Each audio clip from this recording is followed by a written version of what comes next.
you, Mr. Archibald. At this point, then, Mr. Bailiff, if you please bring the jurors in.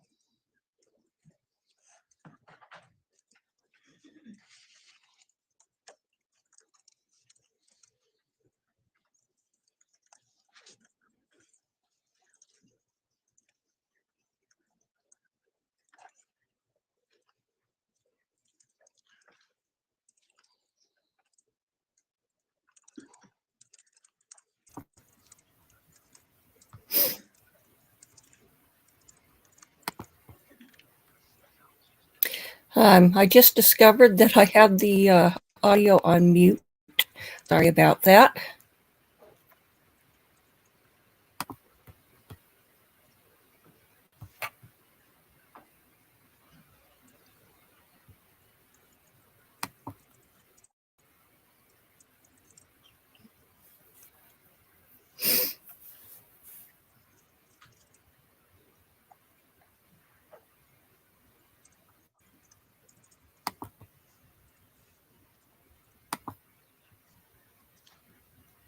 All right, please.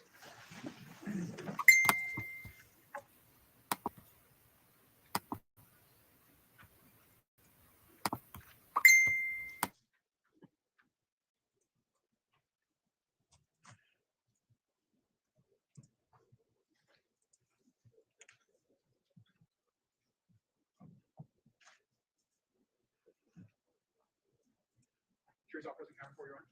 Thank you, Mr. Bailiff. Thank you, and please be seated.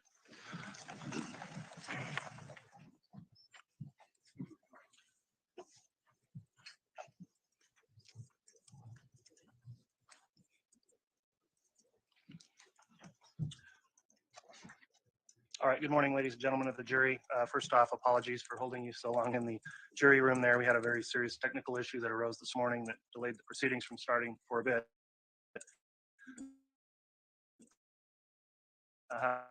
However, we very much appreciate you all reporting the council to know that they were provided with when they left for the weekend last week. So with that, I'll begin with roll call and welcome of the case. Ladies and gentlemen, thank you for coming this morning. You have been seated as jurors in the case now before us. My name is Stephen W. Boyce, and I'm the district judge for Fremont County, and I'm in charge of the courtroom in this trial. The court clerk is Shannon Holstein, who's seated to my right, and keeps minutes of these trial proceedings. She'll mark the trial exhibits and administer oaths to you as jurors and to the witnesses. The bailiffs here, Deputies Ravello, Beish, and Holmes, are assisting me in maintaining courtroom order and working with the jury. Our court reporter is Patty Bath, who is seated down below me, and she's taking a stenographic record of everything said during these trial proceedings. Courtney Stallings is my staff attorney, seated over by the window to my right, and she will be assisting me from time to time with legal issues that may arise in the case. The call to jury duty is a high and noble calling. As Thomas Jefferson once said, trial by jury is the anchor of all liberties. Therefore, no one should avoid fulfilling this obligation except under the most pressing circumstances. This call upon your time does not frequently come to you, but it is an important obligation of your citizenship in this state and country. Service on a jury is a civic and patriotic obligation that all good citizens should perform. Service on a jury affords you an opportunity to be part of the judicial process by which the legal affairs and liberties of fellow citizens are determined and protected under our form of government. You have been asked to perform one of the most challenging duties of citizenship, that is, to sit in judgment on facts that will determine the guilt or innocence of the persons involved. For many of you, unless you have served or will serve in the armed forces of our nation, this may be the highest duty of citizenship you will ever perform. Each one of you has been qualified, examined, and selected to serve as a juror of this court. The clerk will now call the roll of the jury. Madam Clerk. Juror number 1. Here. Juror number 2. Here. Juror number 3. Juror number 4. Juror number 5. Here. Juror number 6. Here. Juror number 7. Here. Juror number 8. Here. Juror number 9. Here. Juror number 10. Here. Juror number 11. Here. Juror number 12. Here. Juror number 13. Here. Juror number 14. Juror number 15. Here. Juror number 16. Here. Juror number 17. Here. Juror number 18. Here. All right, thank you, Madam Clerk. The court will note that the jurors are all present and properly seated. This case has been brought by the state of Idaho. I'll sometimes refer to the state as the prosecution. The state is represented at this trial by Lindsay Blake, if you'd please stand, is the prosecutor for Fremont County. Rob Wood is the prosecutor for Madison County.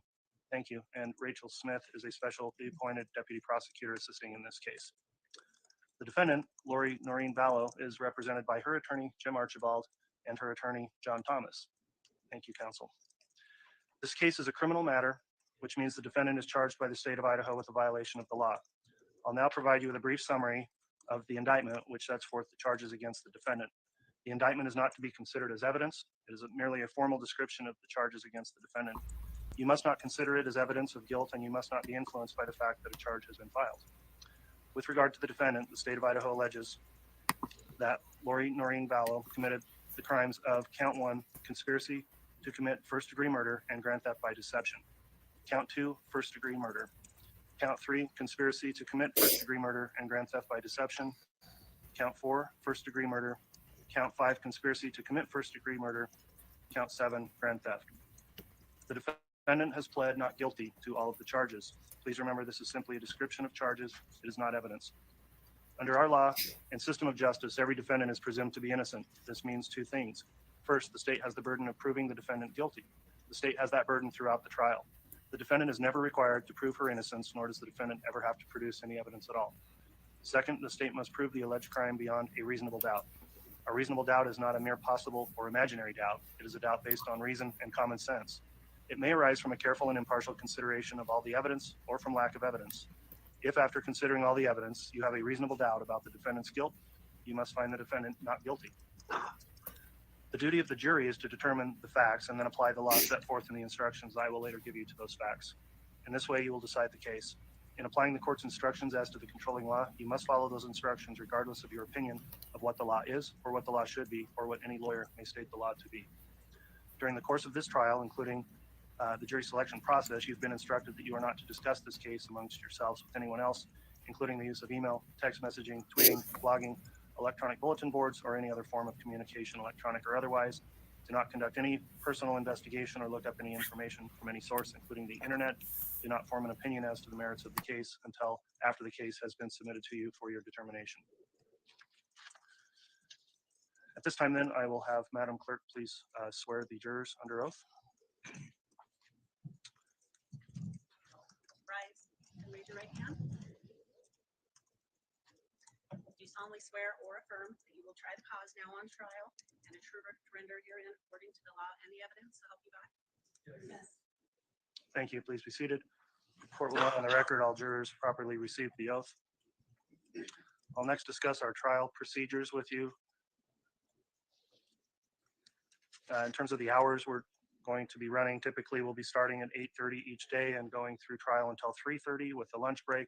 We'll try to keep the lunch break at under an hour in order to provide you some time after trial each day to attend to your personal affairs.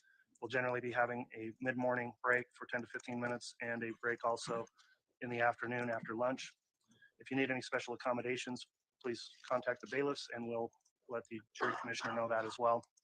During the trial, your seating where you now are, you will remain seated in those same assigned seats throughout the duration of the trial.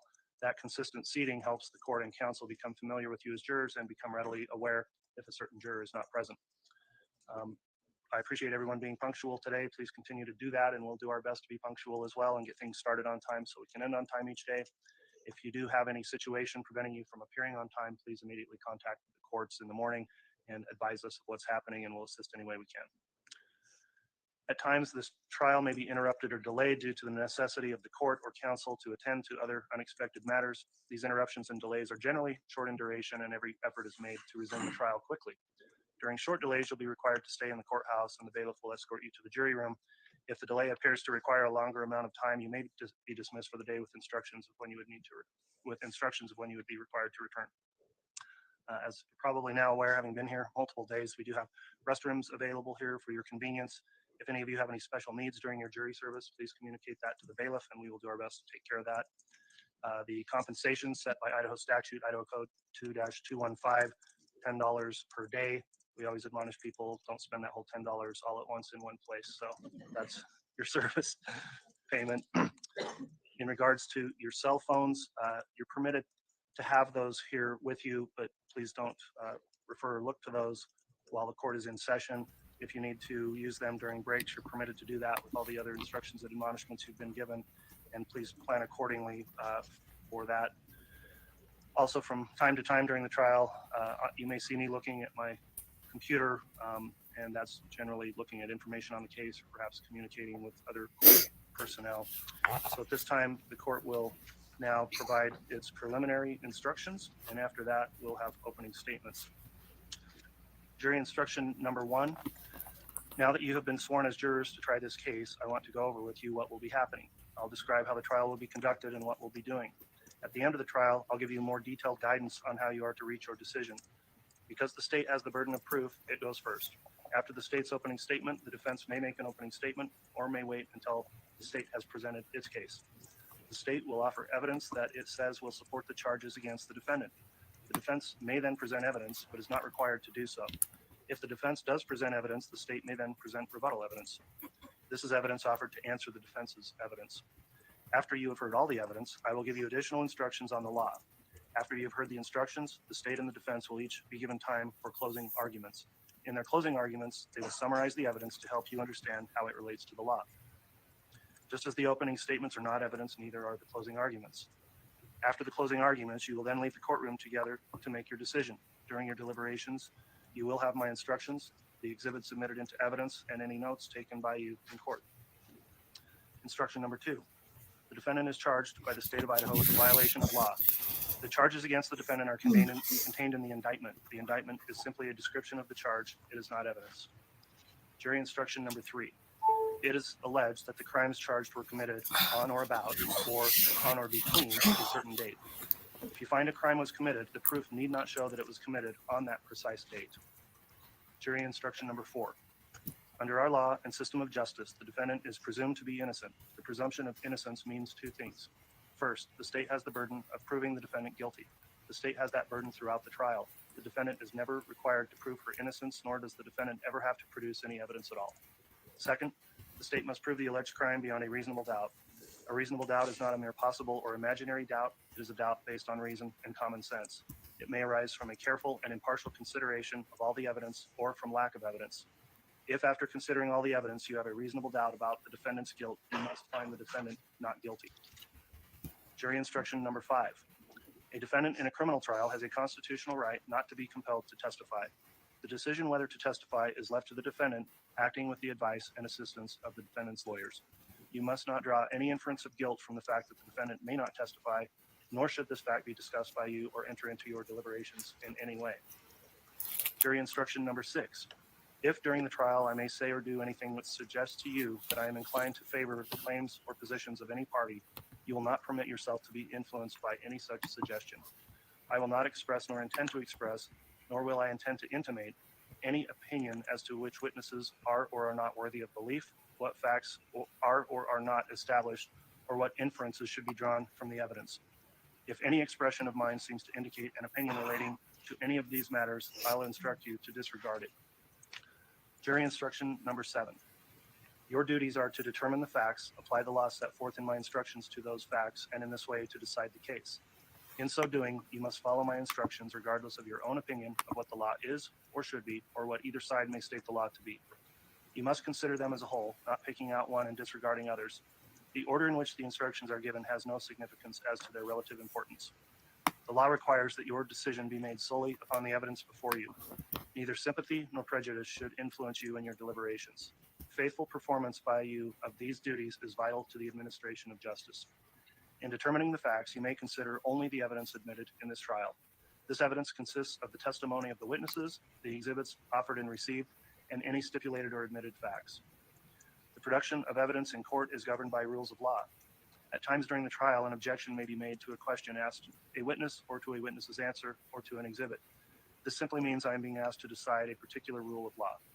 Arguments on the admissibility of evidence are designed to aid the court and are not to be considered by you nor affect your deliberations. If I sustain an objection to a question or to an exhibit, the witness may not answer the question or the exhibit may not be considered. Do not attempt to guess what the answer might have been or what the exhibit might have shown. Similarly, if I tell you not to consider a particular statement or exhibit, you should put it out of your mind and should not refer to it or rely on it in your later deliberations. During the trial, I may have to talk with the parties about the rules of law which should apply in this case. Sometimes we talk over at the side with that white noise device that prevents others from hearing. Other times you'll be excused from the courtroom so we can have you be more comfortable while we work out those legal issues. You are not to speculate about any such discussions. They are necessary from time to time and help. Let's see. Okay, we're going to try going over to law and crime because I remember that was louder during the Murdaugh trial. So, and also with Letitia Stock. So, let's see.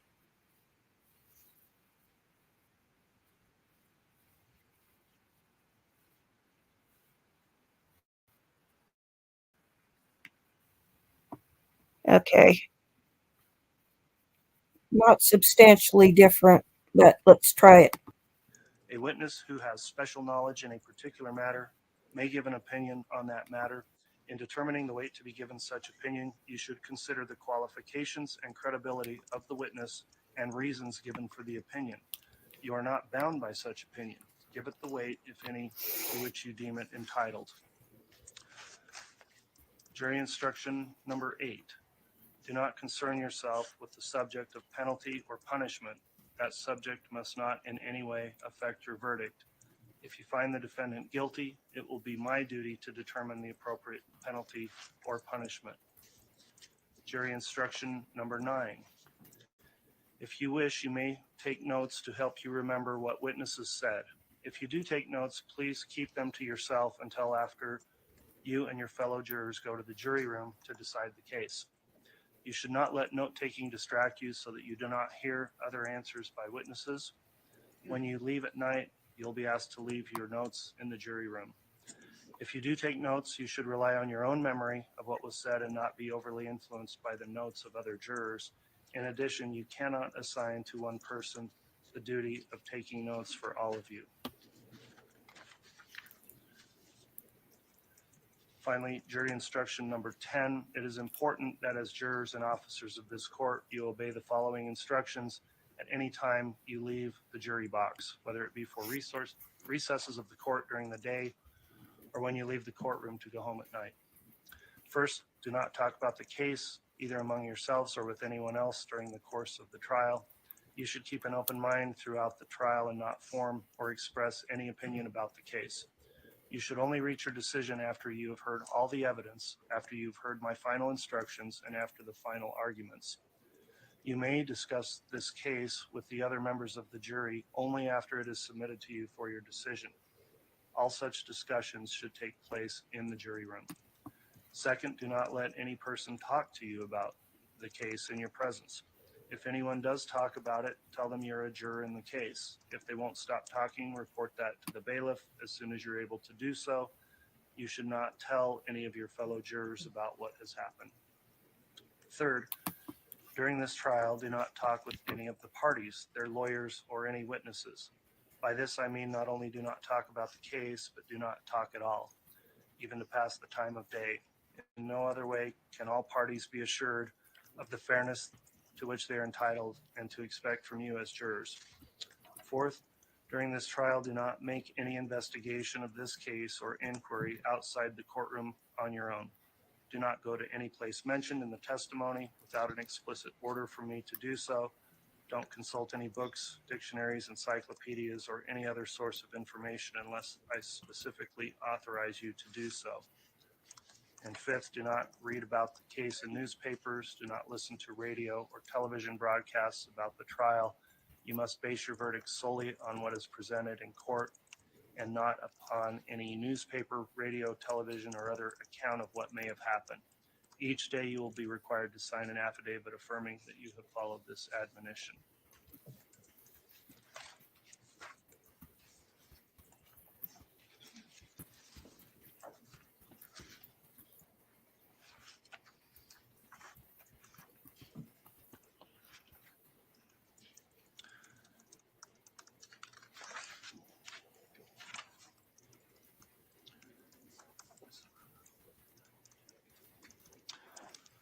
All right, at this time, the clerk will read the indictment and state the defendant's plea. Madam Clerk. The District Court of the 7th Judicial District of the State of Idaho, in County of Fremont. State of Idaho plaintiff versus Lorraine number CR 22211624. I apologize. I think we need to talk into the microphone. Do you have one right there?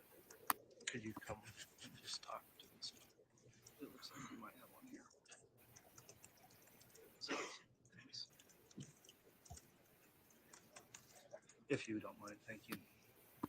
In the District Court of the 7th Judicial District of the State of Idaho, in and for the County of Fremont, State of Idaho plaintiff versus Lori Noreen Vallow, aka Lori Noreen Daybell, defendant.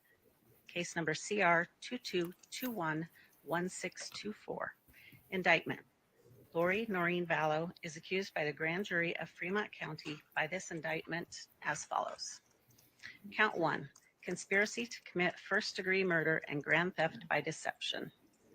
The defendants, Chad Guy Daybell, Lori Noreen Vallow, and Alex Cox, deceased, and other co-conspirators, both known and unknown, on or between the dates of October 26, 2018, and continuing until January 15, 2020, in the County of Madison, State of Idaho, and elsewhere, including Fremont County, Idaho, and as part of a continuing criminal transaction and common scheme or plan in Madison and Fremont counties, Idaho, did willfully and knowingly combine, conspire, confederate, and agree to commit murder in the first degree of Tylee Ryan and to commit grand theft by deception. Count 2, first-degree murder. The defendant, Lori Noreen Vallow, on or between the 8th and 9th day of September 2019, in the County of Madison, State of Idaho, and as part of a common scheme or plan or continuing criminal transaction between Madison and Fremont counties in Idaho, were concerned in the commission of a first-degree murder and did aid and abet in its commission, or, not being present, advised and encouraged its commission, or by command compelled another to commit the crime and did so with malice aforethought and did so willfully, deliberately, and with premeditation, which resulted in the death of a human being, to wit, did either kill Tylee Ryan and or assist in the killing of Tylee Ryan and or did encourage the killing of Tylee Ryan and or did command another to kill Tylee Ryan in violation of Idaho Code Sections 184001, 18204, 18403, sub A. Count 3, conspiracy to commit first-degree murder and grand theft by deception. The defendants, Chad Guy Daybell, Lori Noreen Vallow, and Alex Cox, deceased, and other co-conspirators, both known and unknown, on or between the dates of October 26, 2018, and continuing until January 15, 2020, in the County of Madison, State of Idaho, and elsewhere, including Fremont County, Idaho, and as part of a continuing criminal transaction and common scheme or plan in Madison and Fremont counties, Idaho, did willfully and knowingly combine, conspire, confederate, and agree to commit murder in the first degree of Joshua Jackson Vallow, hereinafter JJ Vallow, and to commit grand theft by deception.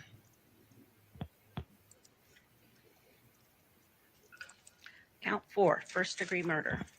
The defendant, Lori Noreen Vallow, on or between the 22nd and 23rd day of September 2019 in the County of Madison, State of Idaho, and as part of a common scheme or plan or continuing criminal transaction between Madison and Fremont counties in Idaho, was concerned in the commission of first-degree murder and did aid and abet in its commission, or not being present, advised and encouraged its commission, or by command compelled another to commit the crime, and did so with malice aforethought, and did so willfully, deliberately, and with premeditation, which resulted in the death of a human being, to wit, did either kill JJ Vallow and or assist in the killing of JJ Vallow, and or did encourage the killing of JJ Vallow, and or did command another to kill JJ Vallow in violation of Idaho Code Sections 184001, 18204, and 18403, sub A.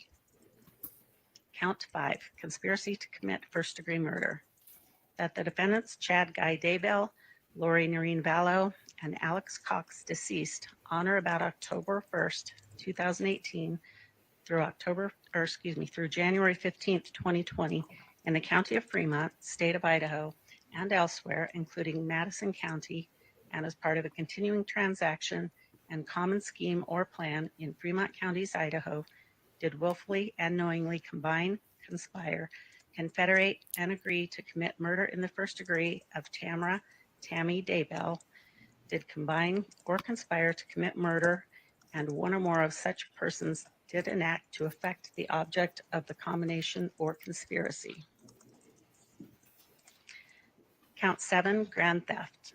That the defendant, Lori Noreen Vallow, on or between the dates of October 1, 2019 and January 22, 2020 in the County of Madison, State of Idaho, did, as a common scheme or plan or continuing criminal transaction between Madison and Fremont counties, Idaho, by deceit and with the intent to deprive another of property or to appropriate the same to herself or to a third person, wrongfully take, obtain, or withhold, or aid and abet another to take, obtain, or withhold the property of another, to wit, Social Security survivor benefits allocated for Tylee Ryan and JJ Vallow, and Social Security child in care benefits allocated for Lori Noreen Vallow in an amount exceeding $1,000, which said funds Lori Noreen Vallow was not entitled and which did belong to the government of the United States of America. This is signed as a true bill this 24th day of May, 2021. Deputy Presiding Grand Juror, Acting Presiding Grand Juror, Fremont County, State of Idaho. To these charges, the defendant has entered a plea of not guilty. All right, thank you, Madam Clerk, for reading the indictment. Again, I'll remind the jurors the indictment is simply a description of the charges. It is not evidence. So at this point, then, this will be the time for the opening statements. Ms. Blake, I understand that you will be making opening statements on behalf of the state. Is that correct? That is correct, Your Honor. All right, are you ready to proceed? Yes, Your Honor. All right, Ms. Blake, then you can commence with your opening statement. Thank you.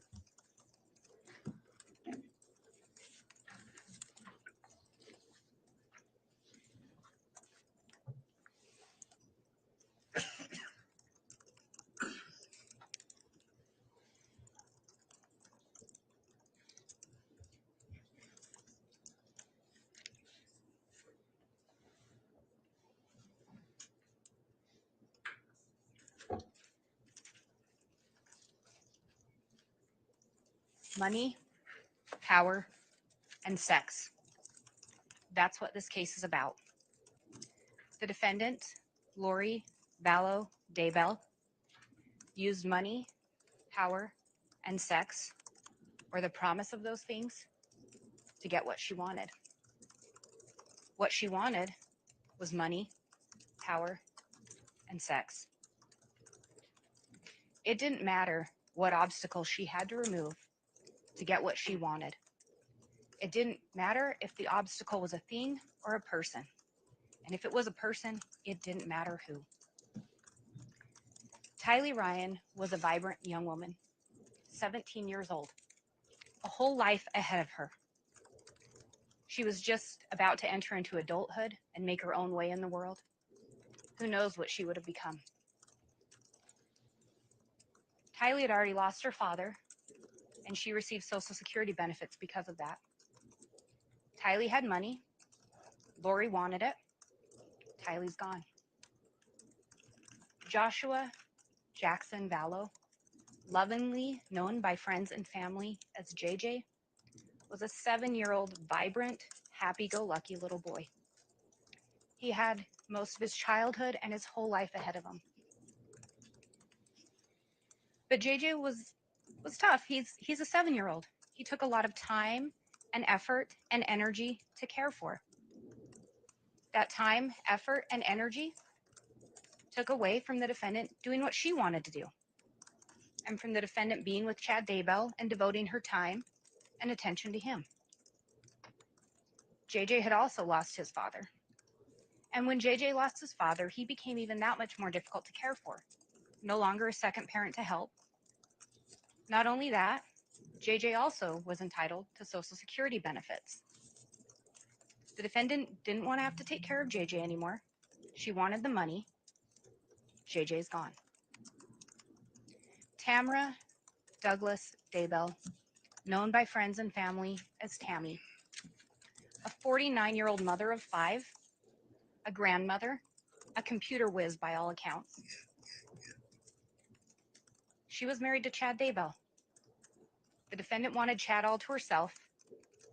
Chad was the beneficiary of a life insurance policy for Tammy. Lori wanted those things. Tammy's gone. Tylee was last seen on September 8th of 2019. She had just relocated with her mother to Rexburg, Idaho on or about September 1st of 2019. And 7 days later is the last known sighting of Tylee. The next time Tylee is seen is on June 9th of 2020. She's found buried in a shallow grave on Chad Daybell's property. And when I say she's found, what I mean is what was left of Tylee was found. Charred remains. That's what was left of Tylee. You will hear it described as a mass of bone and tissue. That's what was left of this beautiful young woman, the defendant's daughter. You will also hear how Tylee's DNA was recovered on a pickaxe and shovel located in a shed on defendant Daybell's property. JJ was last seen on September 22nd of 2019 at the defendant's apartment in Rexburg, Idaho. Last time JJ was seen, he was with his uncle, Alex Cox, the defendant's brother. You'll hear from a witness that he saw Alex Cox carrying JJ. JJ's head on his shoulder. Appeared to be a peaceful scene. Appeared JJ was sleeping at that time. JJ was not seen again until June 9th of 2020, when he was also found in a shallow grave on the defendant's property. JJ was found wrapped in garbage bags with duct tape around him. He had duct tape around his head. He had duct tape around his arms, taping them into a position like this. That's how the defendant's little boy was found.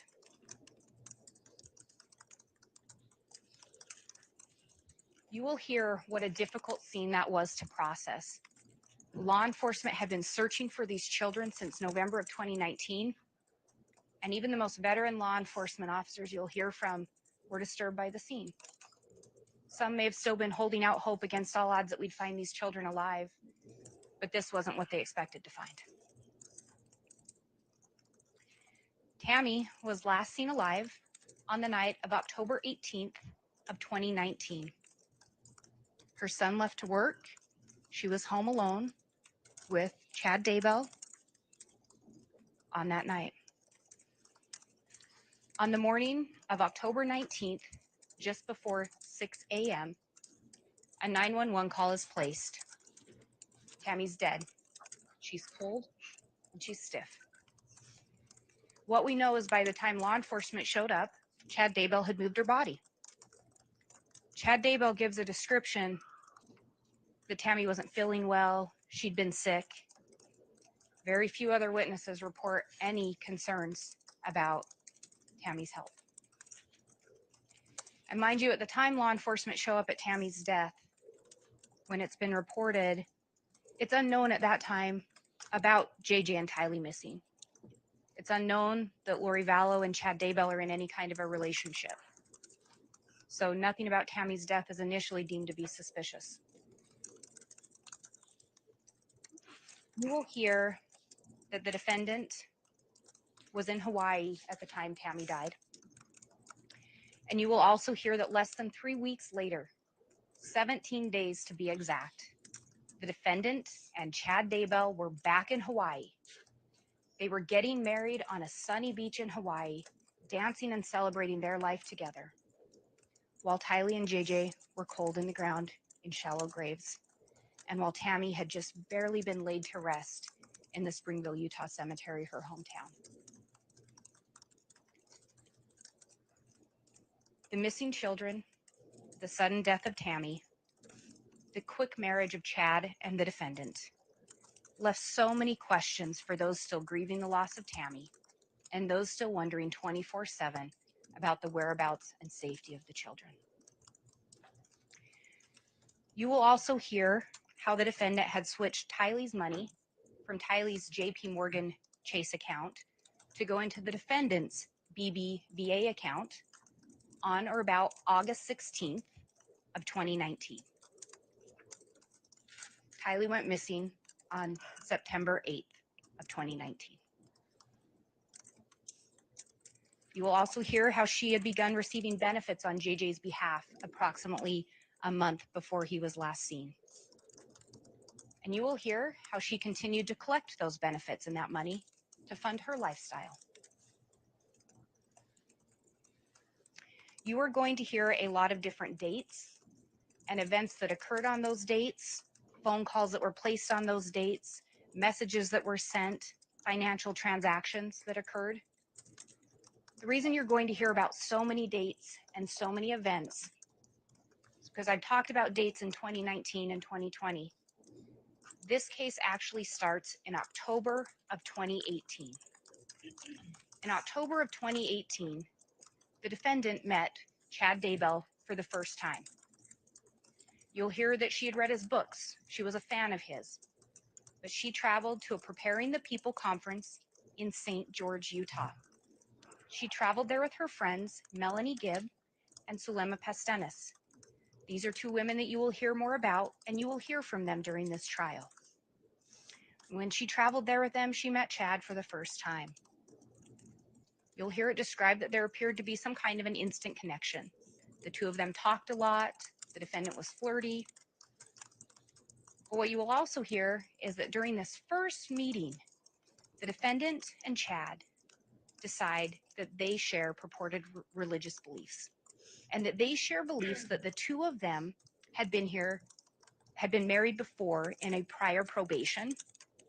You will hear it talked about multi-creations or a prior probation or a prior life.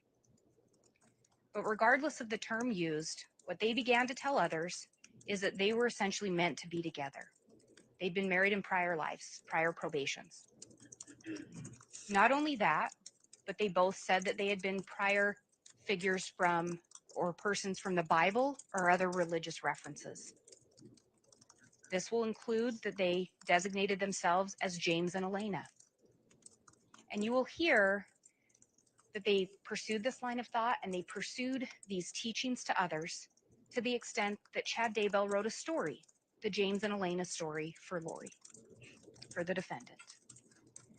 And you will hear through testimony how that story mirrored some true life events that were going on between the defendant and Chad Daybell.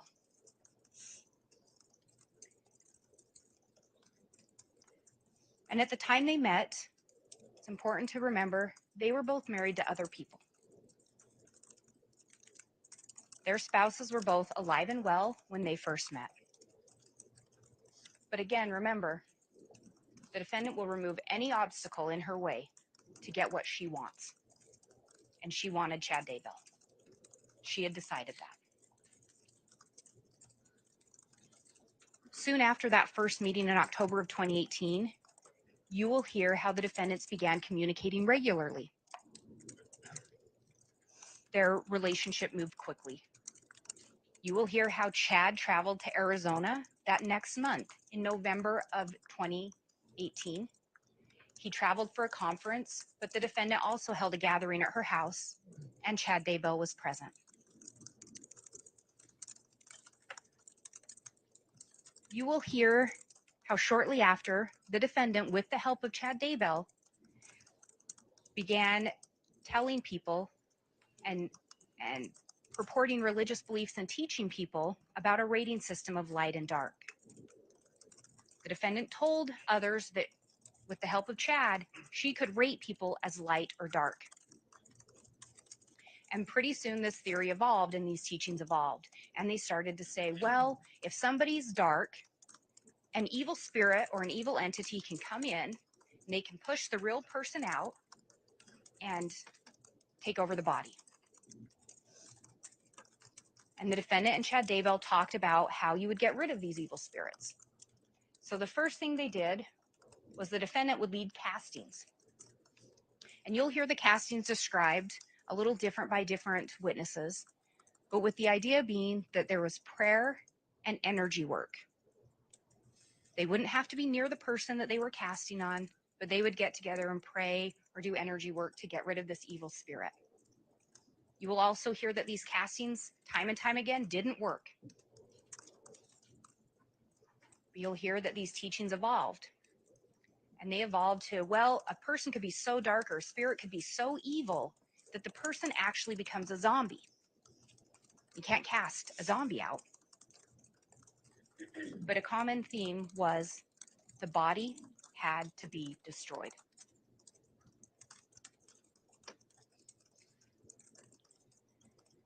The defendant and Chad used their self-proclaimed religious beliefs and teachings to justify their actions to others. Their actions from an affair to murder. This was especially true with regards to the defendant's brother, Alex Cox.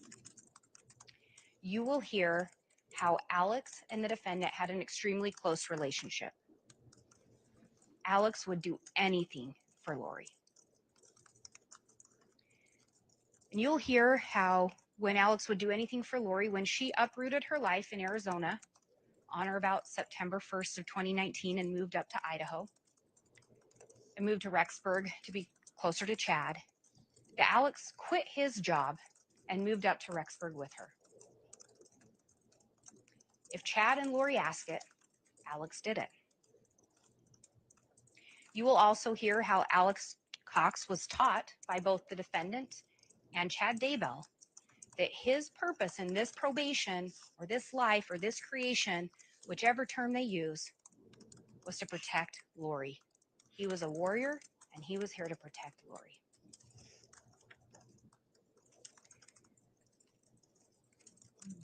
When the defendant would talk about people being light and dark, she talked about her own daughter, Tylee, being dark. She told people this, and there's messages that she sent regarding this. But what you won't hear is anything about the defendant doing anything when Tylee went missing. There were no known actions taken by the defendant. No report to law enforcement, no missing person posters, no inquiries. Similarly with JJ, little 7-year-old boy. The defendant said he was dark. He was possessed. She told people this. There's messages about it. But again, what you won't hear is that when JJ went missing, that the defendant did anything. There are no known actions by the defendant to find JJ. No report to law enforcement, no missing person posters, no inquiries. You will hear how she described JJ's behaviors to others in an attempt to get them to agree that he must not be JJ anymore, that an evil spirit must have taken over his body. And you will hear how she was very convincing. You'll hear from witnesses how they believed what Lori told them. She was likable, energetic, and they believed her. They wanted to believe her. They wanted to follow Lori. They wanted what she was saying to be true. You will also hear how she told a friend of hers named April Raymond, who's another woman that you will hear from, that when she got divorced, that JJ would need to go live with Charles, his father, and that Charles would have to figure out what to do with him. And part of why she talked about this was that the defendant was also telling people that she was here on a mission. She was here on a religious mission to gather the 144,000. So she needed to spend her time and energy there. So JJ could go live with Charles because she had other things to do. She had more important things to do than care for her child. She expressed to people that what she did here on earth no longer counted for her. You'll hear how she'd hit her hand. Doesn't count for me. Doesn't count for me. She explained this to others by telling them that she was a translated being, and you'll hear more about that and what they taught with regards to that. but she convinced others that they were also in the translation process. Again, she's very convincing. People wanted to believe her. People trusted her. But what it really was she and Chad using their proposed religious beliefs and teaching to manipulate those around them into not questioning their actions and what they were doing. Their actions did not always comport with their teachings, and so you'll hear how those teachings evolved. They changed over time to justify or to support the actions of the defendant and Chad Daybell. You will hear how the defendant told others, because she was translated, she didn't have to repent. Again, doesn't count for me.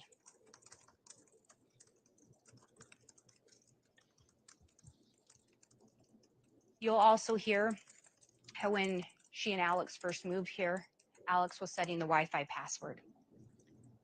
He tells Lori in a message, "I set the password.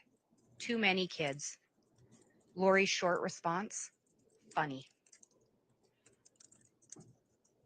That's before the kids went missing when they moved here. In the month or so after her children were last seen, what you will hear is the defendant went on several trips. She went on a trip to Arizona, and that trip was around October 9th of 2019. And that's a date that you will hear about. The defendant went to Arizona to visit her niece, Melanie Boudreau, also known as Melanie Pulowski, another individual that you will hear more about and you will hear from during this trial. While she was down visiting her niece, Zulema Pastenis came over. And Lori led a casting on Tammy. Meanwhile, back in Idaho, what you will hear is on October 9th of 2019, that same day, Tammy came home from work, parked her car, went to get things out of the back, and came face to face with a masked man holding a gun and pointing at her.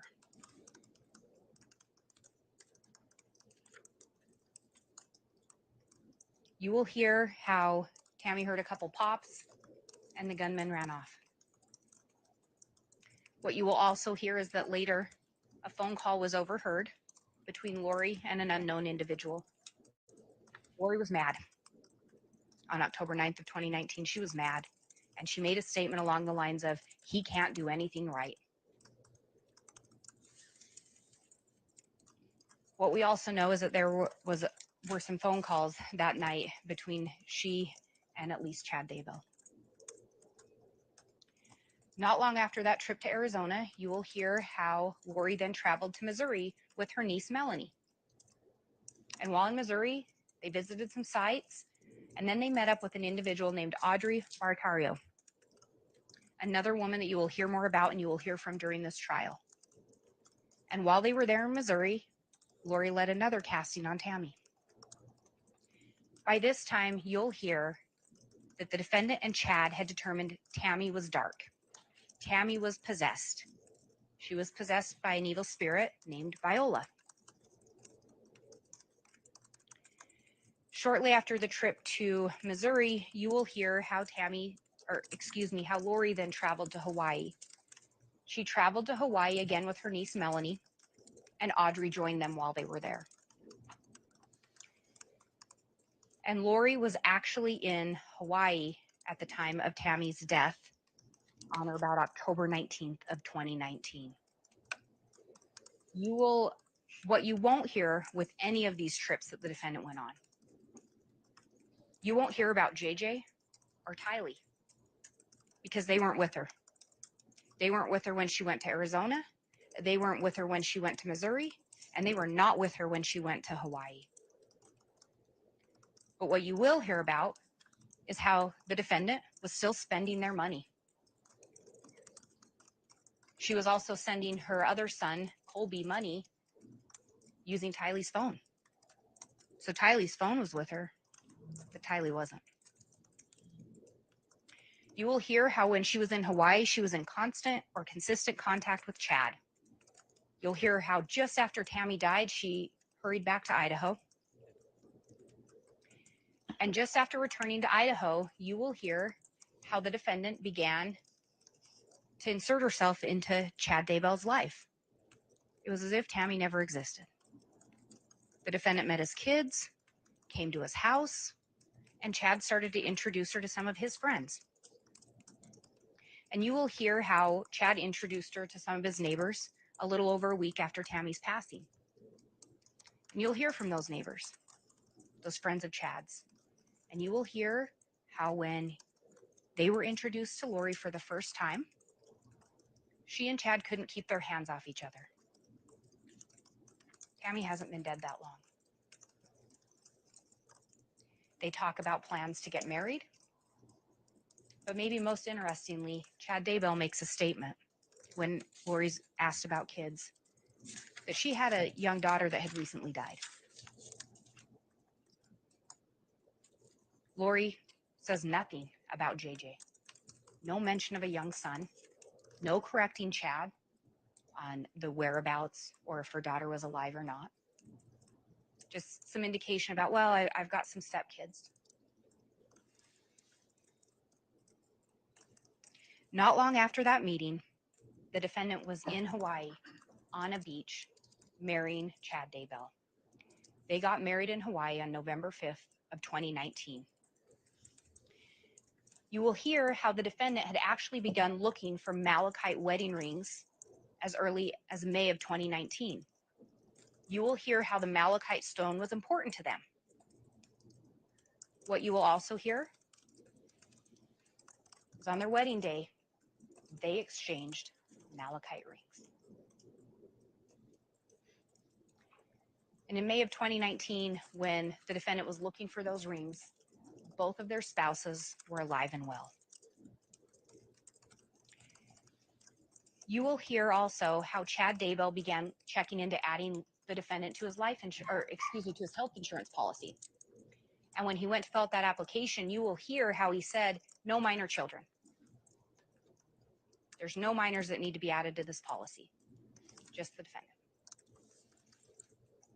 You'll hear how similarly he was looking for a rental property for them in Hawaii. And on that application, same thing, no minor children, just Chad and Lori, just Chad and the defendant, just the way they wanted it.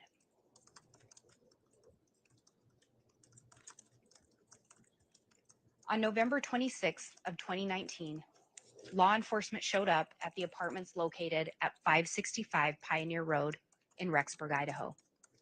They were looking for JJ. It was still unknown that Tylee was missing at this point. Chad Daybell was there with Alex Cox, and law enforcement made contact with them. Finally, later that same day, they were able to contact the defendant regarding the whereabouts of JJ. The defendant was less than forthcoming with law enforcement at that time. She told law enforcement that JJ was with her friend Melanie Gibb in Arizona. The problem with this? She'd told Melanie JJ was with Kay Woodcock, his grandmother. Problem with that? Kay Woodcock is the one that had reported JJ missing to law enforcement.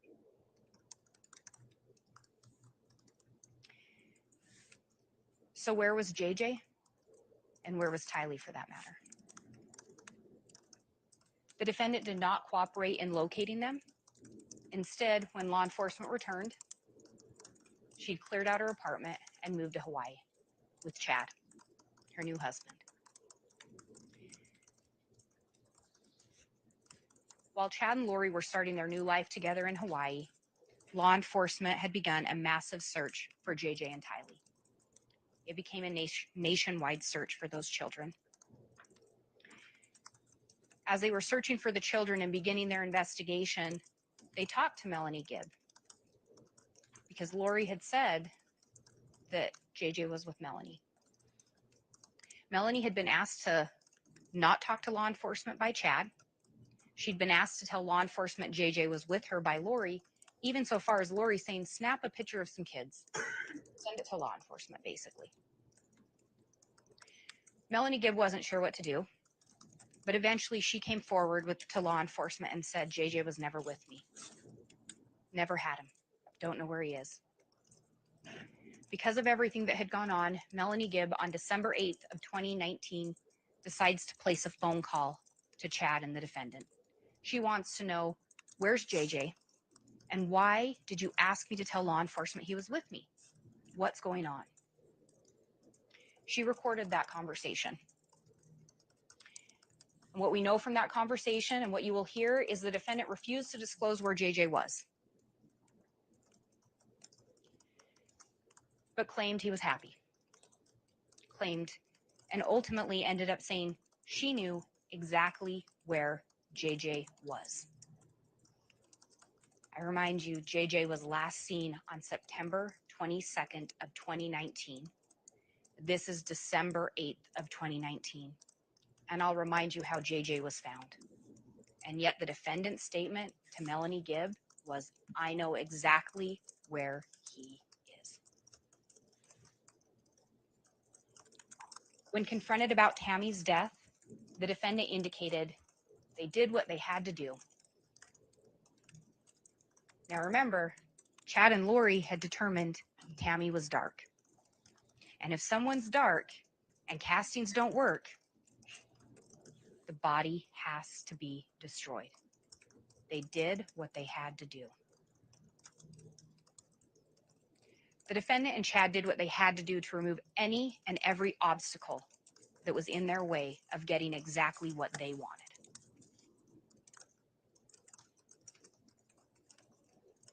On December 11th of 2019, Tammy was removed from her resting place to be examined.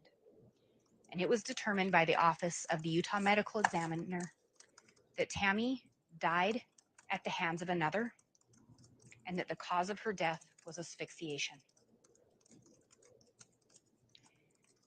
You will hear how around the time of Tammy's exhumation, Alex Cox made a statement along the lines of, I hope I'm not their fall guy.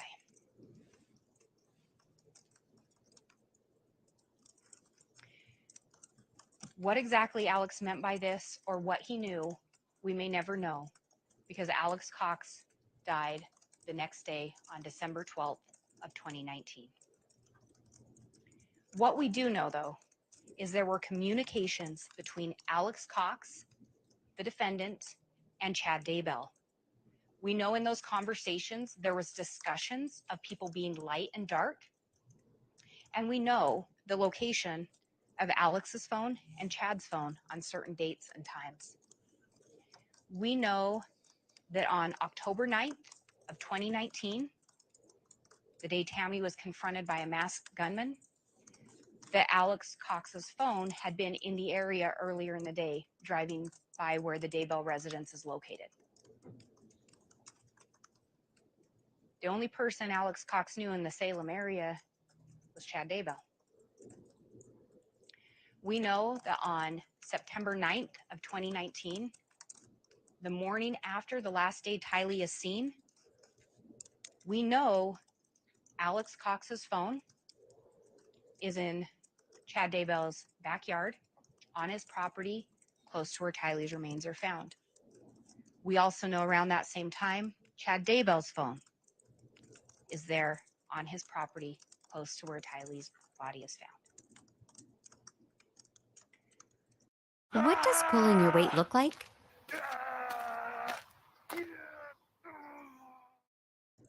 We also know from other witnesses that Alex Cox would do whatever the defendant and Chad asked him to do. He was loyal to them to a fault. You have already heard from the state that we have the burden in this case, but I want to reiterate that. We as the state have the burden to prove each and every element beyond a reasonable doubt. You have heard that term and you will hear it again, reasonable doubt. The court is the judge of the law, and the judge will give you the definition of the law. And the judge will specifically provide a definition of reasonable doubt, and you follow his definition. But I will say reasonable doubt is commonly defined as a doubt that would cause a reasonable person to hesitate to act. And I would emphasize reasonable. The defendant is charged with multiple crimes, and you just heard him in the indictment. Conspiracy to commit first-degree murder and grand theft in relation to the death of Tylee Ryan, her daughter. First-degree murder in relation to the death of Tylee Ryan, her daughter. Conspiracy to commit first-degree murder and grand theft in relation to JJ Vallow, her son. First-degree murder in relation to JJ Vallow, her son. Conspiracy to commit first-degree murder in relation to Tammy Daybell, and grand theft for the taking of the Social Security monies. Again, the judge will advise you on the law, but keep in mind that when we talk about the term conspiracy, it is two or more persons combining or conspiring, so essentially a meeting of the minds to commit some crime. And then one of those actors, just one, has to do an overt act in furtherance of that conspiracy. Only one person has to do it, and there only has to be one overt act.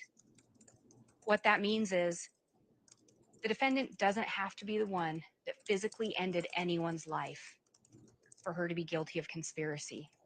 If you determine that there was a meeting of the minds and one actor did one overt act in furtherance of that. Similarly, in the state of Idaho, Idaho law allows for someone to be charged as a principal. When someone is charged as a principal to a crime, it can include them directly committing the act, aiding and abetting in its commission, or it can include them having advised and encouraged its commission, or commanding or coercing another to commit the crime.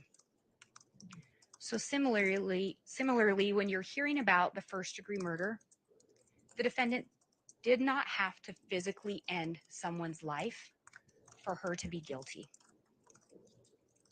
First-degree murder is deliberate, willful, and premeditated actions causing someone to die. Remind you, and circling back, when Tylee was found, as we talked about, all that was found was charred remains. Tylee's hands are gone. When JJ was found, his hands were bound and duct taped in front of his body. When Tammy was found, those hands, she was described as a computer whiz, never going to do anything on a computer again. And the defendant and Chad Daybell getting married on a beach in Hawaii, starting their life together, all obstacles gone.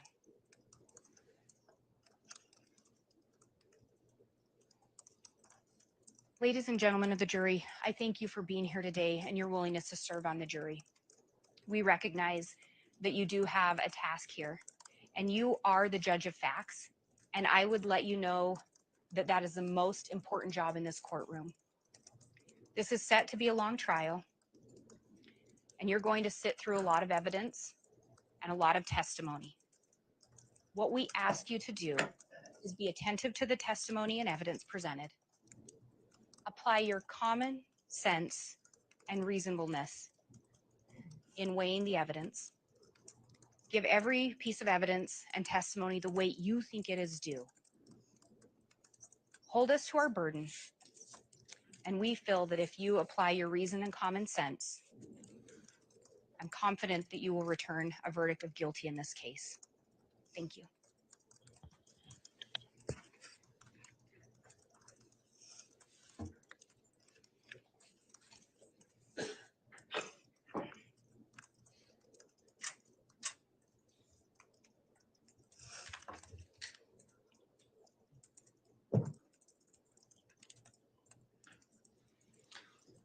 All right, thank you, Ms. Blake. That will conclude the opening statements for the state of Idaho. Will the defense be giving an opening statement now, or do you wish to defer until later? I'll give one now, Your Honor. All right, thank you, Mr. Archibald. You can present your opening now.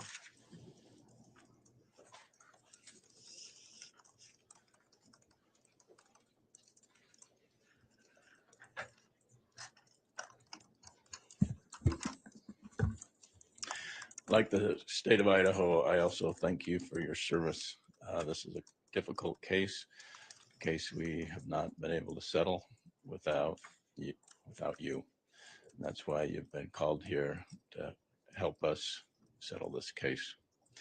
If the court will allow a brief introduction, I know a lot about you with your 12-page or 20-page questionnaires. So I'd like to just make a brief introduction of the defense. I've been an attorney since 1991. I've been both a private attorney and a public defender. And in small county, Idaho, there's a lot of us lawyers who do both public defense work and private work. And so over the past 32 years, I've done a bit of both. I've been assigned to 27 murder cases over the course of my career, and they're difficult. They're difficult cases. I was assigned to this case. I'm paid by the taxpayers, and so thank you for paying your taxes. I've had a general practice where I do a little bit of everything, and then I get about one of these difficult cases a year assigned to me, and we do what we can. What does a defense lawyer do? We make sure that our clients' constitutional rights are protected. We make sure that the government does its job. We make sure that proof beyond a reasonable doubt is in place before there's a decision. So with these difficult cases, we resolve 99% of our cases. Less than 1% of cases actually make it to trial.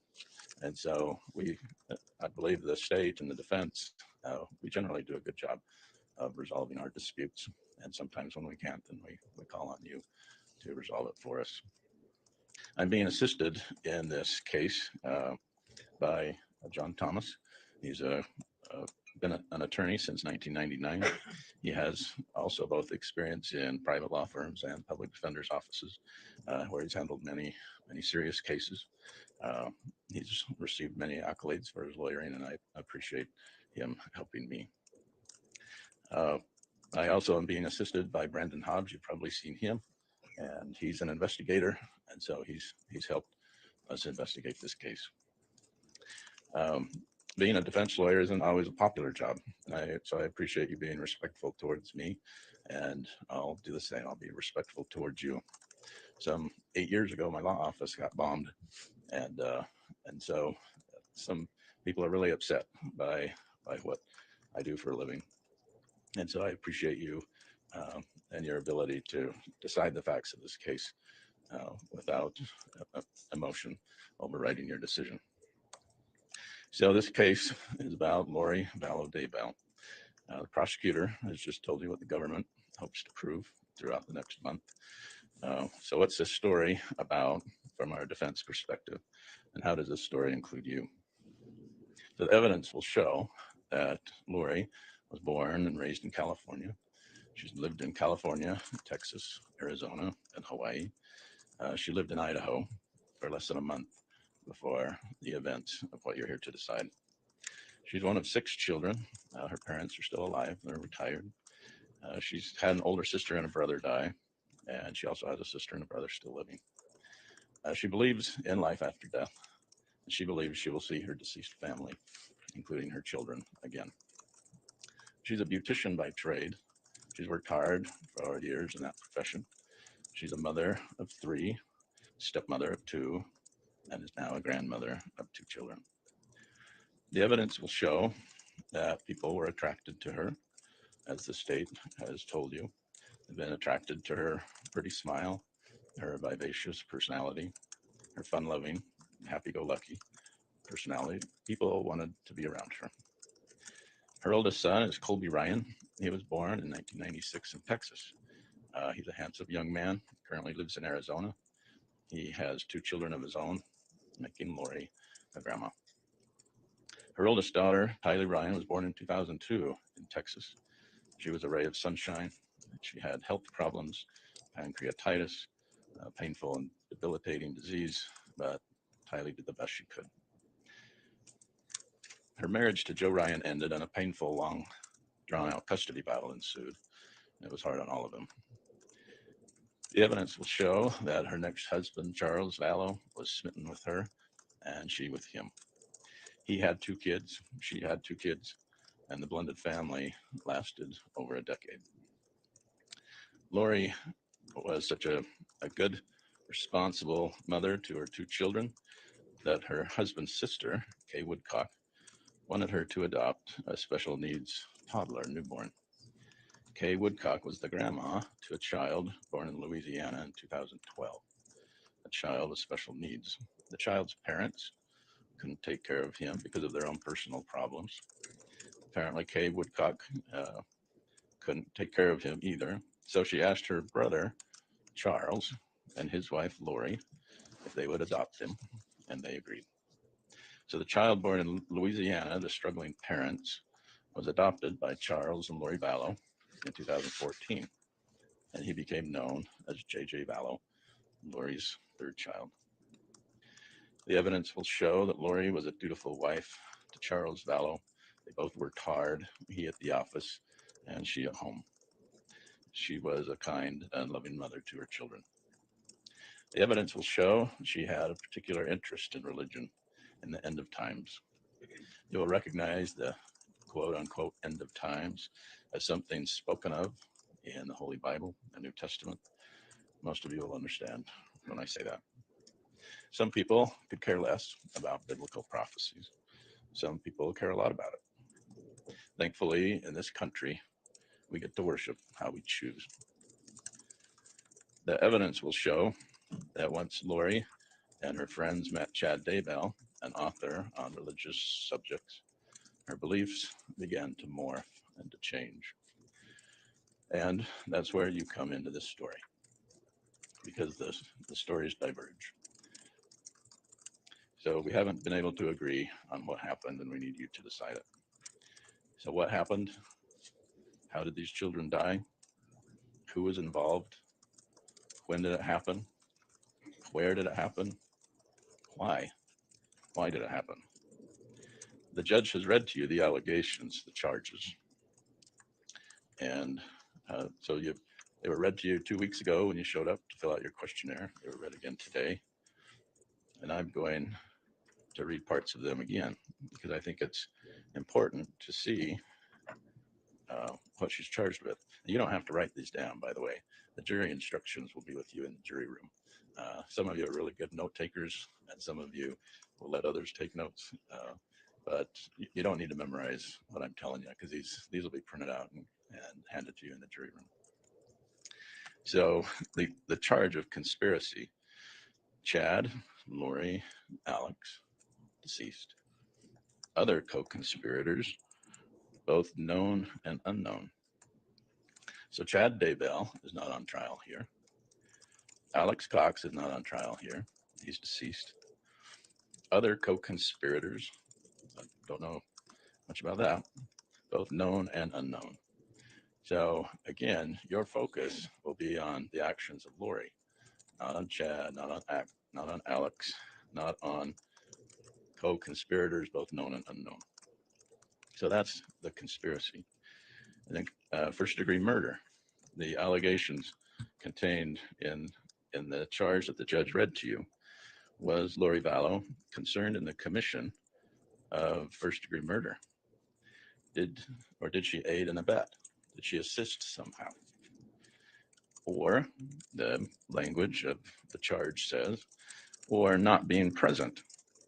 Did she advise and encourage it to happen? Or by command, compelled another?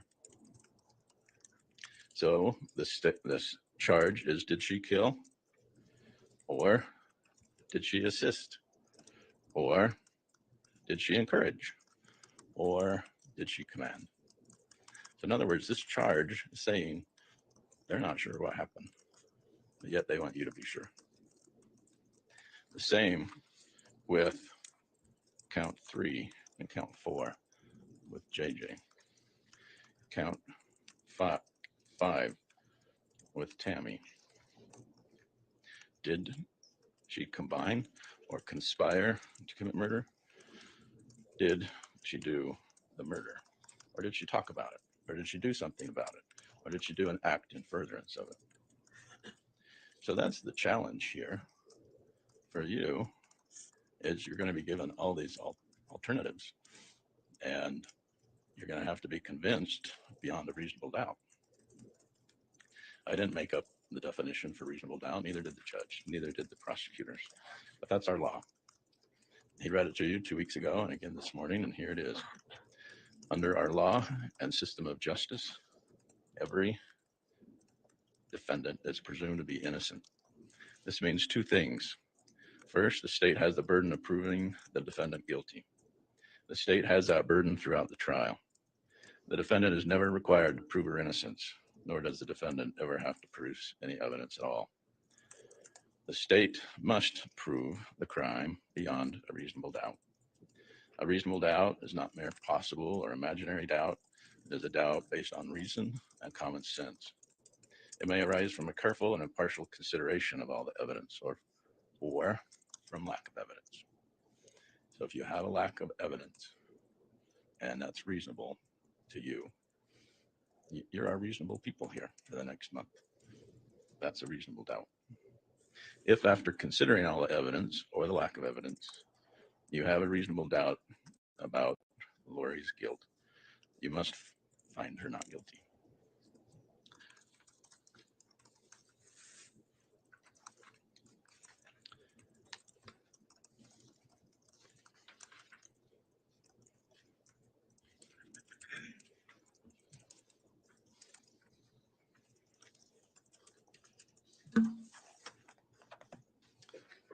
I'm sorry, all these papers in here, I lost my way. So there's something called an alibi that was filed as part of this response, part of these allegations. So here's the alibi that was filed on Lori's behalf. Lori Vallow was in her own apartment in Rexburg, Idaho, when J.J. Vallow and Tylee Ryan died in the apartment of Alex Cox in Rexburg, Idaho. Lori was with Melanie Gibb, David Warwick, or Chad Daybell. And Lori was in Hawaii when Tammy Daybell died at the home of Chad Daybell in Salem, Idaho. Lori was with Melanie Bedreau or Audrey Baratario in Hawaii. So that's the alibi filed in this case. And a lot of jurors were excused in this case because of pretrial publicity. We asked you a lot of questions about that, what you knew, what you heard, what if you can set it aside. And so far, still no evidence has been presented to you. So my client is still presumed innocent. And the publicity that has tainted so many people throughout the county, through the state, through the nation, that's not evidence. And so I appreciate all of you stating that anything that you may have heard, a lot of you didn't hear anything, so thank you. But for those of you who did hear something, you can set that aside and start this trial with Lori with a clean slate. You're here to focus on what she did, not on what Chad Daybell did or what Alex Cox did. You're here to determine if there even was a conspiracy. Cases, again, can be solved with evidence. They can be solved with lack of evidence.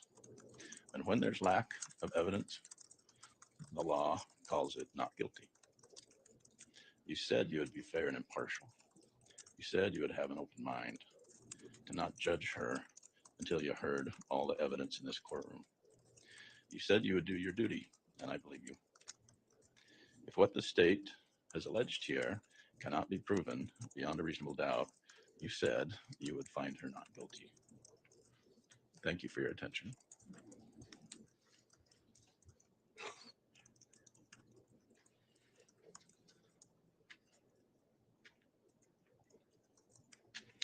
All right, thank you, Mr. Archibald. That will conclude the opening statement of the defense. In just a moment, we'll take a mid-morning break. Pursuant again to our order in this courtroom, you're allowed on the break to leave and then be reseated once the break is done. One comment I wanted to make as it related to the note taking and what was said in openings, and I'll confirm that you will be provided all of the instructions at your deliberations. This is a long trial, and so I wanted to confirm that is in fact the case, that the instructions that provide both the law, the charging language of the indictment, and other things will be provided to you in copies there. So don't worry that you need to get all that down in notes during the course of the trial. So with that in mind, then I believe the state will have its first witness ready to call after the mid-morning break. Is that correct? Yes, Your Honor, that is correct. Okay, and who will be conducting the first examination of the witness? That will be Rob Wood. Okay, thank you. Well, with that in mind, then let's go ahead and take our mid-morning recess. And one last thing, I do appreciate very much the way everybody has conducted themselves during this trial thus far with a capacity courtroom. I very much appreciate everyone complying with those orders and the manner in which we're off to a start here. So we'll take our mid-morning recess and reconvene here in about 15 to 20 minutes. All right.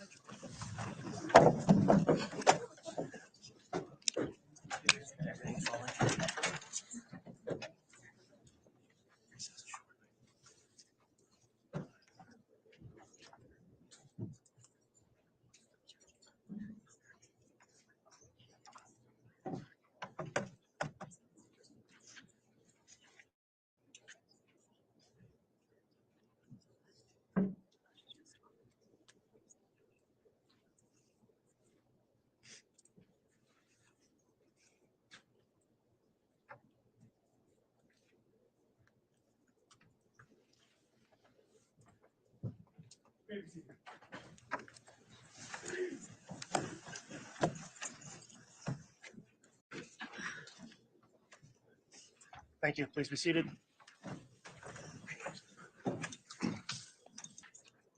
Thank you.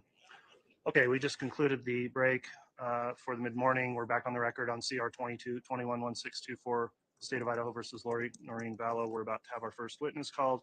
Before we do that, one issue I'd like to bring up as it relates to a complaint made by certain jurors. We've got the ability for people to take notes if they want in here, but you have to have a device that's not loud and not distracting. And we've already got complaints of distraction from devices that are being too loud when people are typing on them. So we'll pay attention to that. If you don't have a quiet enough device, you'll be asked to leave if your device is causing any sort of distraction for the jurors.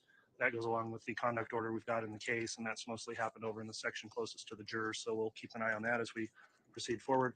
Also, apparently we've got a request for sidebar from counsel before we bring the jurors in. So I'll take that up at this time with the parties.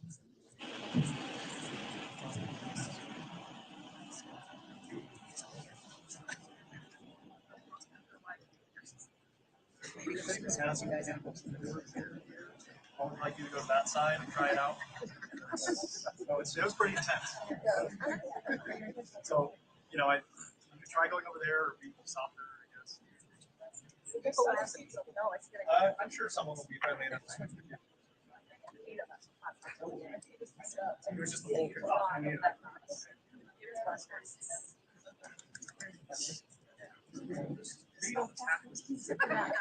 They're nice.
Okay, we've got the simulcast up again. At this time, I'd ask the bailiffs to please bring the jurors in.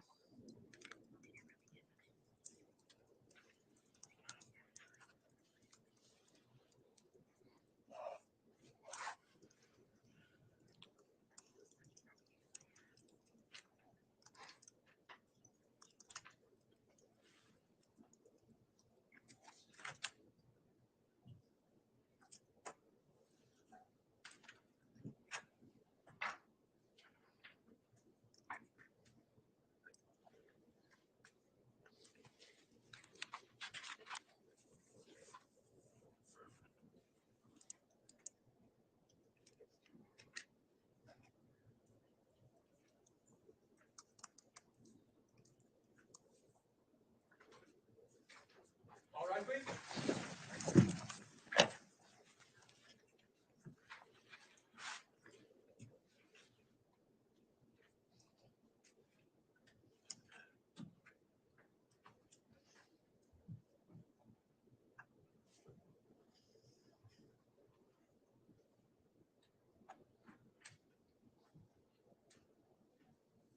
Choose our president for your honor. All right, thank you. Please be seated.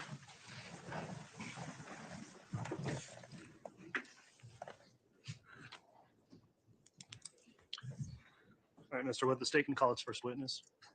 Thank you. The state calls Kay Woodcock. All right, Ms. Woodcock, if you'd please come forward, and I'll have you pause out here when you get to the middle and raise your right hand.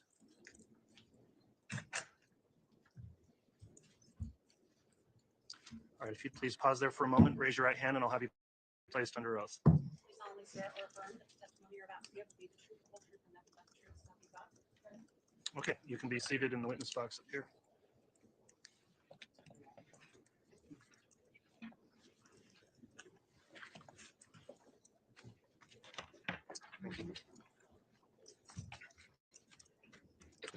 All right, counsel, before you inquire, just to make clear, we are making a stenographic record of the proceedings. Please answer questions verbally with a yes or a no instead of gestures. Try not to talk at the same time as anyone asking you a question. And with that in mind, Mr. Wood, you may inquire. Thank you. Could you state your name for the court and spell out your last name? Ethel Kathleen Vallow Woodcock. I go by Kay. Last name is Woodcock. Thank you. Ms. Woodcock, where do you reside? Lake Charles, Louisiana. Okay. How long have you lived there? All my life, pretty much. All right. Ms. Woodcock, do you have any children? Yes. How many do you have? 2. Have either of those children ever had a child they were unable to care for? Yes. Okay, let me ask you about that. Which of those children had this child they couldn't care for? My son, Dennis Todd Trahan. And what was the Well, maybe I need a new place to do it. I don't know if that It's not mobile. I'm wondering if it's working. Okay, it is picking up a signal, so Okay. if you could just try to, I guess, speak right into it. Hopefully Yeah. we can pick you Okay. up about it. Thank you. okay? What was the name of the child who had a child they couldn't care for? Dennis Todd Trahan. Tell me about that situation. What occurred? He and his girlfriend, Mandy Leger, had issues, and she got pregnant. They couldn't take care of Kanan, JJ. He was born, when he was born with drugs in his system. Okay. When was this child born? May 25th, 2012. Okay. And what was the child's name? Kanan Todd Trahan. Thank you. Now, you stated he had drugs in his system. Were there any other complications? He was born at 30 weeks. That's 10 weeks premature. He had a myriad of issues. I can't, I'm not a doctor. I can't explain all of them, but he was in neonatal ICU for 7 weeks, 6 to 7 weeks. Okay. After he left the hospital, where did he live? He came home with myself and my husband, Larry. Okay. And can you state Larry's name for the record? Larry Dames Woodcock. Okay. And why did he come home with you? The state took custody of Kanan when he was born because of the drugs in his system.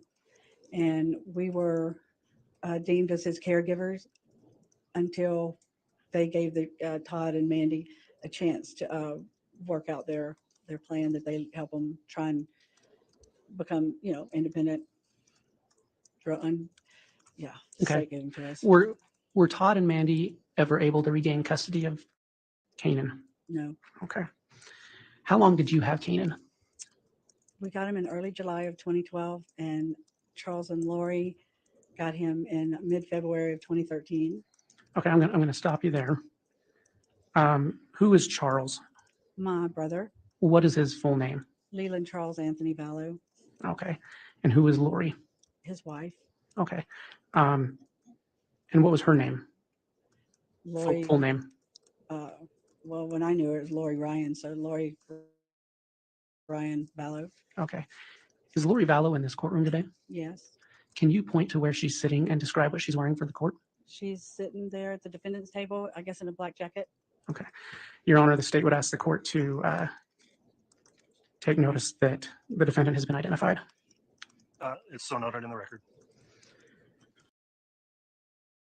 A partnership is critical to ensuring patient health. We need to empower dental professionals and give them scientific information. Making sure that patients are cared for. Our passion is this work. It is exciting to really improve people's lives. So let's go back. You stated you had Kanan until around February of 2013. Yes.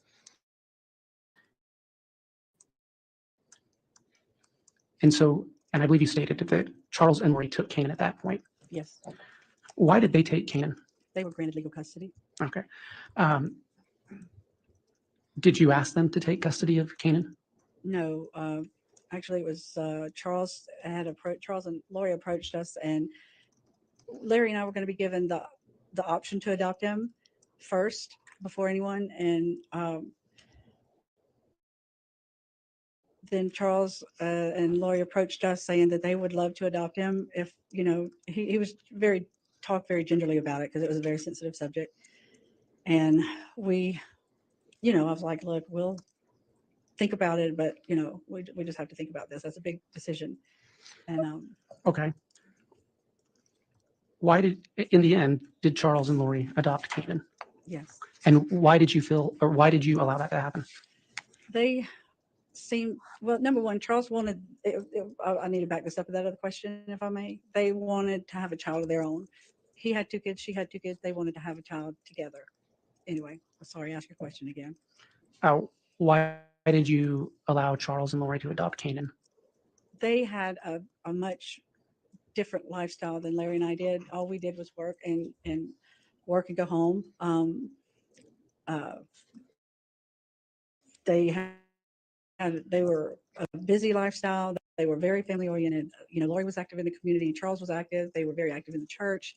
She just seemed to be the kind of mom that every mom wants to be. Okay. And so did that adoption take place? Yes. Okay. When Kanan was adopted, did he move from Lake Charles, Louisiana? Yes. Where did he go? They moved to Chandler, Arizona. Okay. Where they were living. Yeah. And is that in Maricopa County? Yes. Okay. When Kanan was adopted, did his name change? Yes. Do you know what his name was changed to? Joshua Jackson Vallow. Okay. And did Joshua go by a nickname? JJ. Okay. So just for clarity's sake, I'll refer to him as JJ from here on out. Okay. Did you and Larry Woodcock maintain a relationship with JJ after he was adopted? Yes, actually, that was a condition of the adoption, was that we had to maintain access to him and maintain our grandparent role, which they were very glad. They were good with that, Charles and Lori. Okay. And so JJ was living in Chandler, Arizona, and you were in Lake Charles, Louisiana. Yes. How often did you see JJ? Every chance we could. Okay. And how often was that? We flew out there I know when they left with him in February of 13, we were out there less than a month later because we were having a very hard time detaching from him. You know, we miss him really badly. But then anytime, you know, it averaged about every 3 months when they were in Arizona that we were able to go visit. Okay. After they adopted JJ, did Lori and Charles ever move from Arizona? Yes, they moved to Hawaii. Okay. Where in Hawaii did they move? Princeville. Okay. Do you know what island that's on? Hawaii. Okay. Once they moved to Hawaii, were you able to maintain contact with JJ? Yes. Approximately how often would you maintain contact with JJ?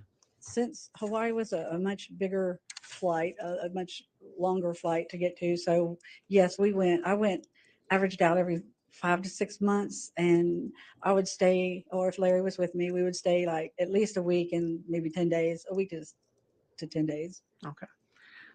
Did you have any other type of contact with JJ through phones or digital contact? Oh, when he learned to FaceTime, yes, he FaceTimed us all the time.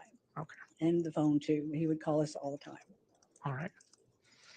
What was your relationship like with Charles and Lori? It was good. I mean, Charles and I were very close.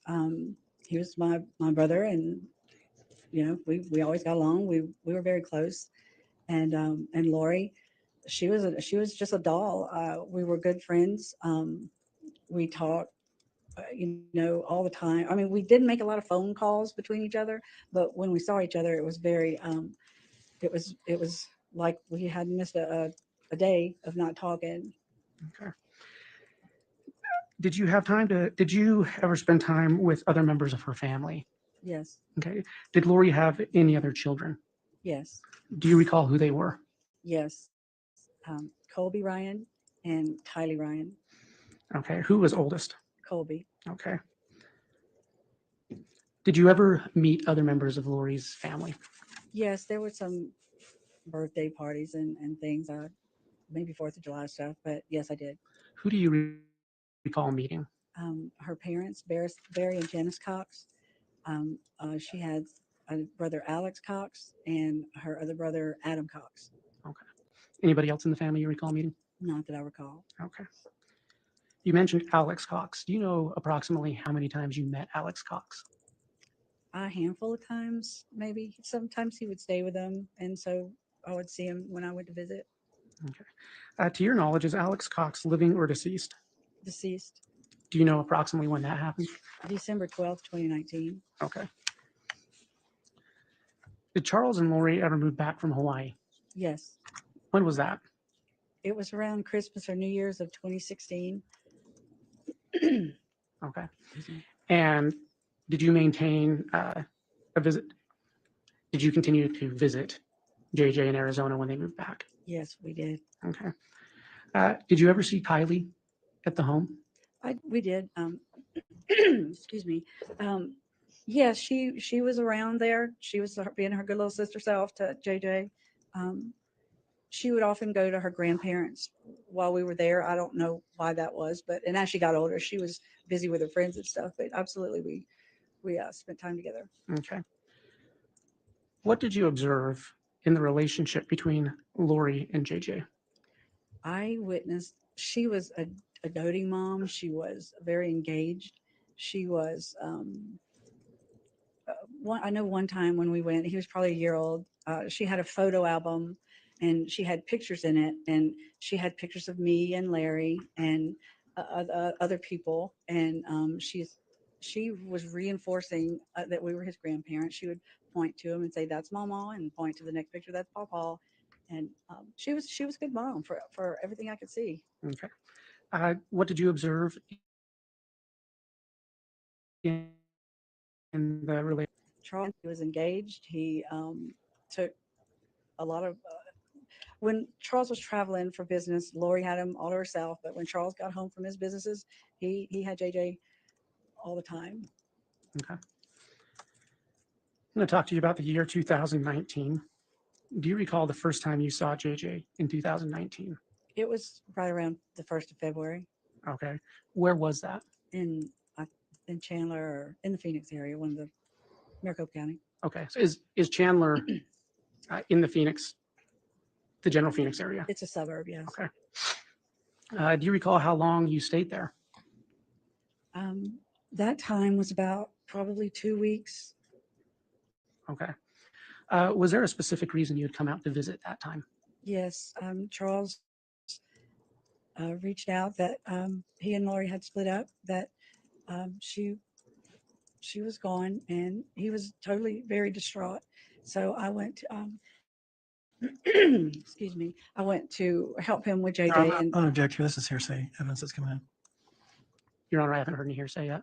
Haven't heard that yet either. Do we have water for the witness? Yeah. Okay. I didn't know if you needed any. I couldn't see if you had any down there, but feel free to take that and have that ready.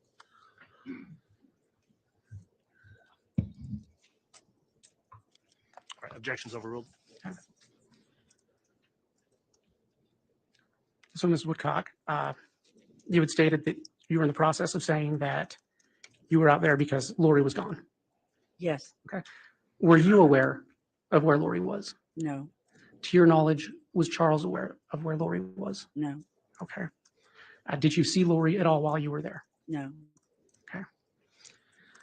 You stated you were there for a couple of weeks. Did you take JJ with you after that at all? Yes, I brought him home to Louisiana with me. Charles needed to go to work, so, and we were ready to have him in Louisiana. Okay. Approximately how long did you have him in Louisiana? Probably a week, maybe two. We during that time frame, from like February 1st till the end of March, we were back and forth to Louisiana to Phoenix, to Louisiana to Phoenix with JJ. Just busy trying to help Charles get things squared away. Okay. And I'm sorry, I might have missed it. Did you mention a time frame in which you were going back and forth between Louisiana? Yes, between February 1st of 2019, and on through the end of March of 2019. Okay. Did you stop going to Arizona? Yes, Why was that? because we moved Charles to Houston. Charles and JJ. Okay. And when Charles and JJ moved to Houston, was Lori with them? No. Okay. Why did Charles move to Houston, to your knowledge? So we could help him. Well, he didn't have any family in Arizona. It was all just her family.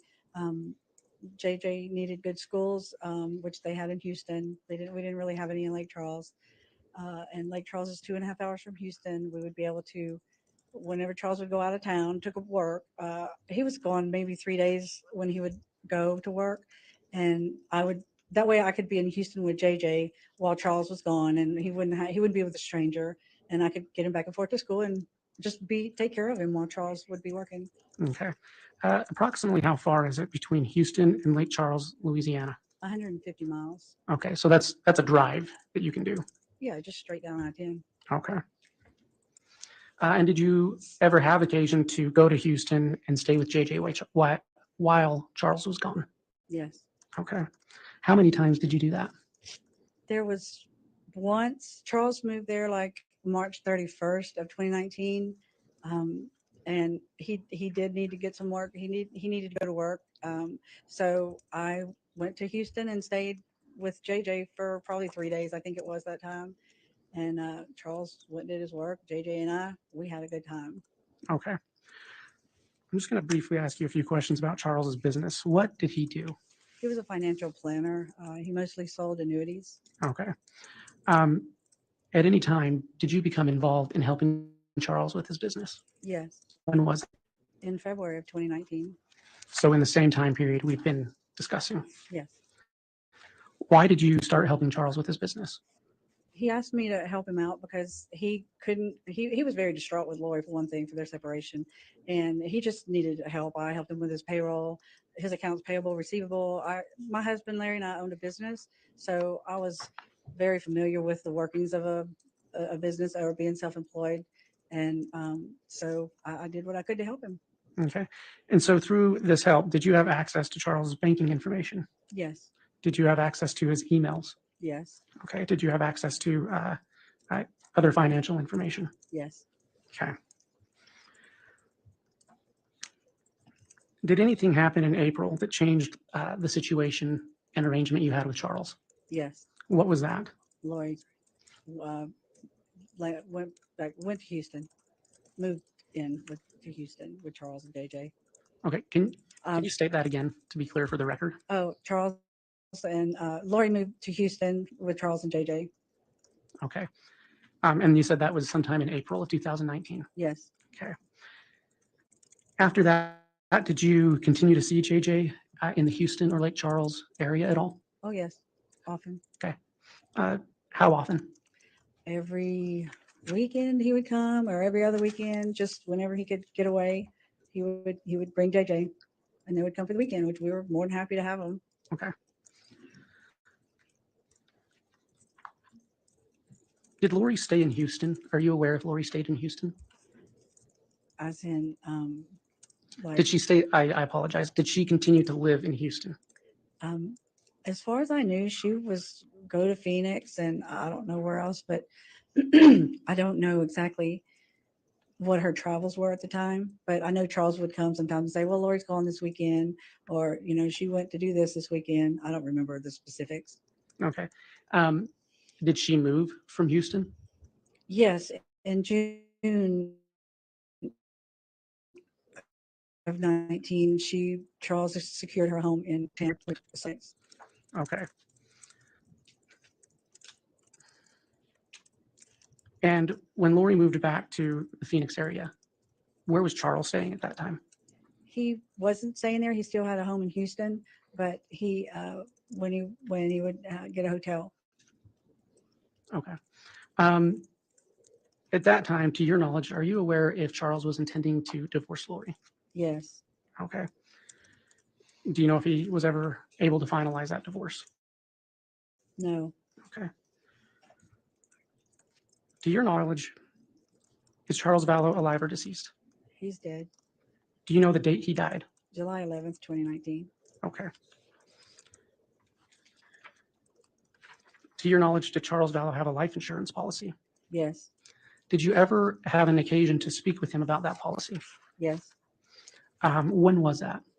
In February of 2019, he approached me and said he wanted to name me the beneficiary. It was $1 million policy, and he wanted to name me beneficiary and take Lori off.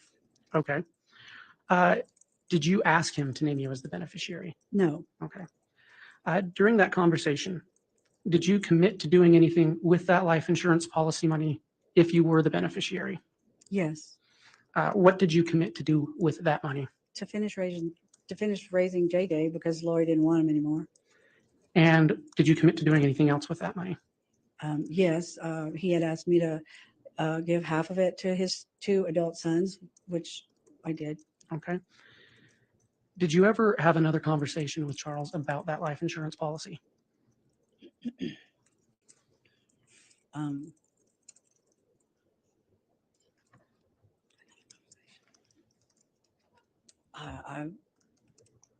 I can't remember at this moment. It might come to me in a minute. I'm sorry. That's okay. But is it fair to say you don't remember having another conversation with him? I don't remember right at this moment. Okay. Oh, wait, I do Sure, know it would that. be hearsay if she did have a conversation with him. The existence of a conversation isn't hearsay. All right, Mr. Wood, why don't you ask another question? There's a pending objection, but I don't know that this would be responsive to that, so if you'd re-ask. Okay.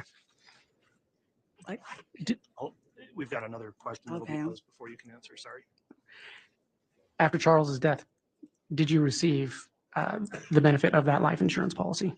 Yes, it was unexpected because I never knew. I never followed up with Charles to see if he had changed me to his beneficiary. But yes, I did. Probably within a week of his death. Okay. And how did you find out about that? The insurance company called me. Okay. Did Lori Vallow ever contact you about the life insurance policy? Yes. Do you know what number she texted you from? Or let me rephrase that. How did she contact you? Through a text. And do you recall what number she texted you from? No. Did you have her saved as a contact in your phone? Yes, she actually had 2 numbers in my phone. Okay. And do you know what those 2 numbers are? Yes. Can I have a Well, paper with it on there?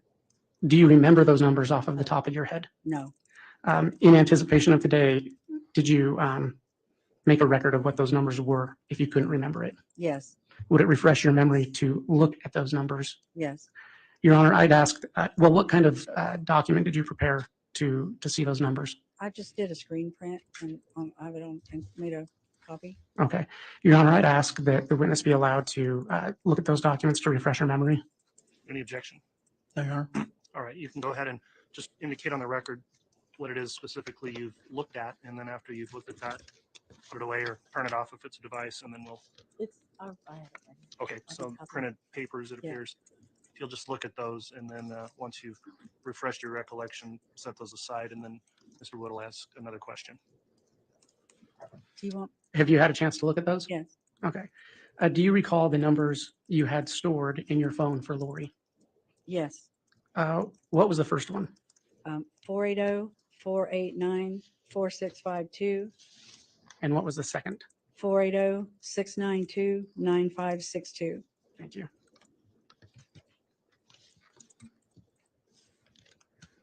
Mrs. Woodcock, do you recall the last time you saw J.J. Vallow in person? Yes. Where was that? Lake Charles. Do you recall when it was? The weekend of May 17th, and I remember it vividly because we gave him a birthday party because his birthday was May 25th. Okay. And did you, so you saw him at his birthday party? Yes, and they spent Where the was weekend. that? I'm sorry. It's okay. Where was that? At Mr. Gaddy's, a pizza place in town. Okay. And then did he spend that, was it a weekend? Yes, they spent the weekend with us, and we gave them the party on the Saturday, and then the Sunday afternoon they left to go back to Houston. And that Charles. was, just to be clear, that was the last time you saw him in person? Yes. Okay.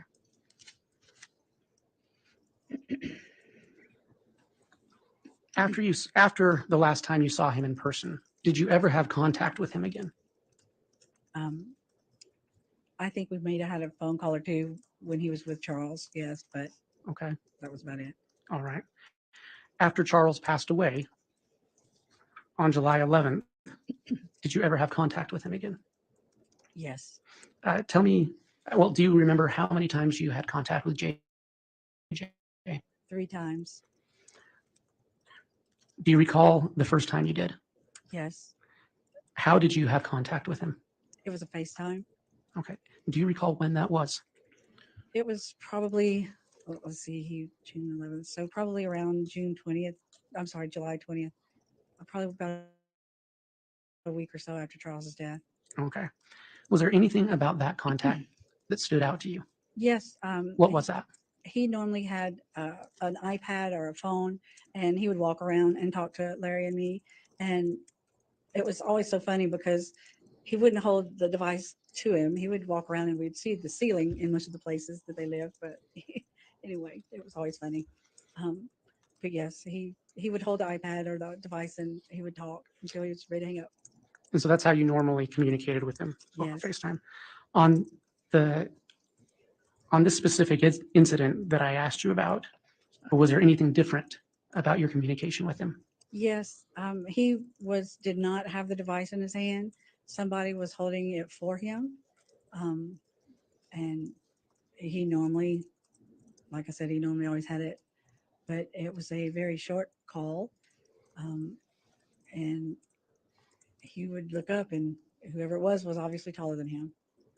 But he was having a bad, taller than him. And you said it was a short call. Do you Yes. recall approximately how long it lasted? Probably maybe 30 to 45 seconds. Okay. Did you have any other contact with him by FaceTime after that? Yes. Do you recall the next time you did? Yes. When approximately was that? It was in the evening time, and again, he was not holding the device. He was this time he was in a really foul mood, and he just really didn't want to talk. And I remember he just didn't want to talk. He was having a little meltdown. So I remember being very upset that Lori waited till that time of the evening, or he was very tired. He was overly tired probably, and he didn't want to talk. Okay. So I was very upset about that. About approximately how long did that conversation last? It was under a minute, 30, 45 seconds, maybe a minute. Okay. Did you have any other contact with JJ Vallow? The last FaceTime, the last contact that we ever had with them was on August the 10th of 19.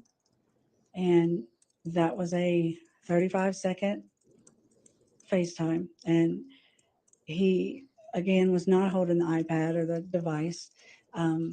He just said, "Hi, Mama. Hi, Papa." And then he looked up as if someone, whoever was holding the device, and he goes, "Gotta go, Mama. Gotta go." How do you say it? "Gotta go, Mama. Gotta go, Papa. Bye." And Okay. that was it. So that was the end of the That conversation. was it. Yes. So it was a short conversation. Yes. And that was the last time you ever had contact with JJ Vallow Yes. on August 10th, 2019. Yes. Okay. Did you attempt to have contact with JJ after that? Yes. Okay. How would you attempt to have contact with JJ? I myself and Larry would, it was call, email, text, voicemail, any way we could, but I never got any response from her. Okay. I'm going to take you back in time a little bit. Did you attempt to arrange with Lori for JJ to attend Charles's memorial service? Yes, Where was Charles's memorial service held? in Lake Charles. Okay. How did you communicate about that with Lori? I don't remember if it was a phone call or a text. I don't know, but she had agreed that JJ could attend the memorial service. Okay. And did you have a plan for picking him up and the logistics of that? Yes, I bought plane tickets for me to go to Phoenix and pick him up, get him from her, and to fly back to Lake Charles and attend his memorial service, his dad's memorial service. And we were going to have him for a week. And then I was going to fly back to Phoenix with him and give him to Lori and then fly home. Okay. Did JJ end up attending his father's memorial service? No, he wasn't allowed to. Okay. And did you speak with Lori about that or communicate with Lori about that? She wouldn't answer anytime I tried to reach out, she wouldn't answer me. Okay. Was Lori at Charles's memorial service? No. Okay.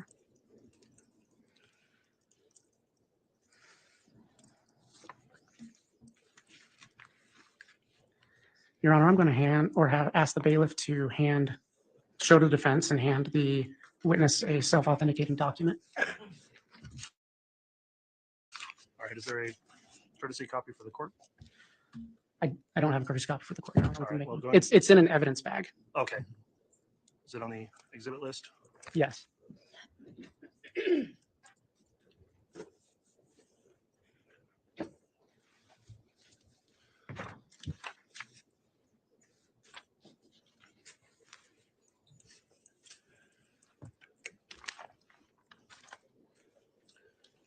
I'd like to review that as well.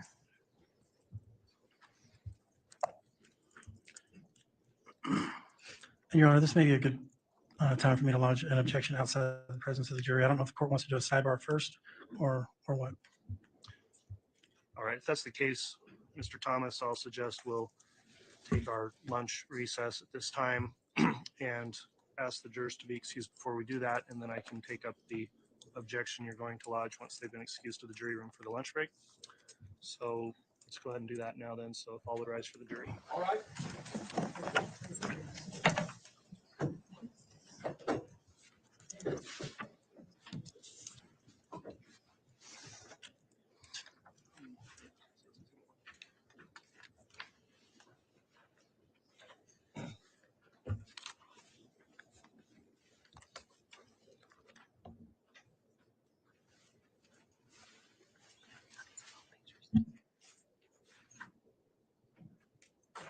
Thank you. Please be seated.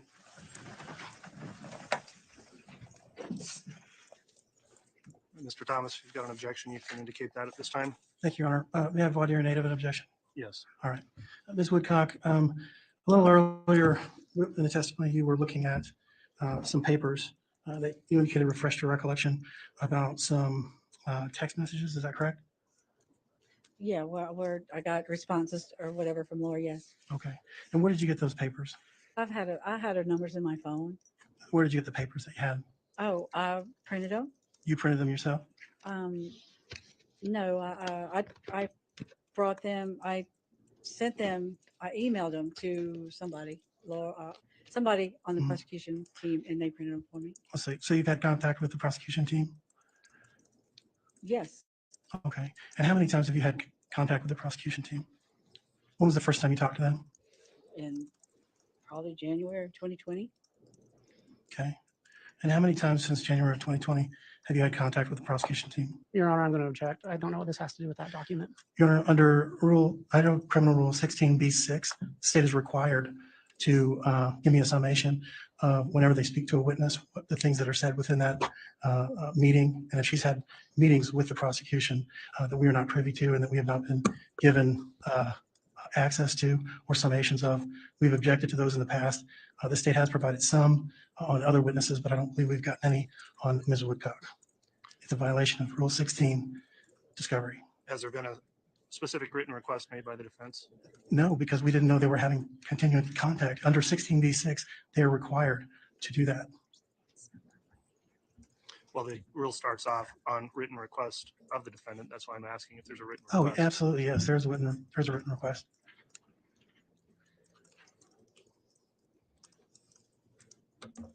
And that's just going to witness lists. The state's included this witness.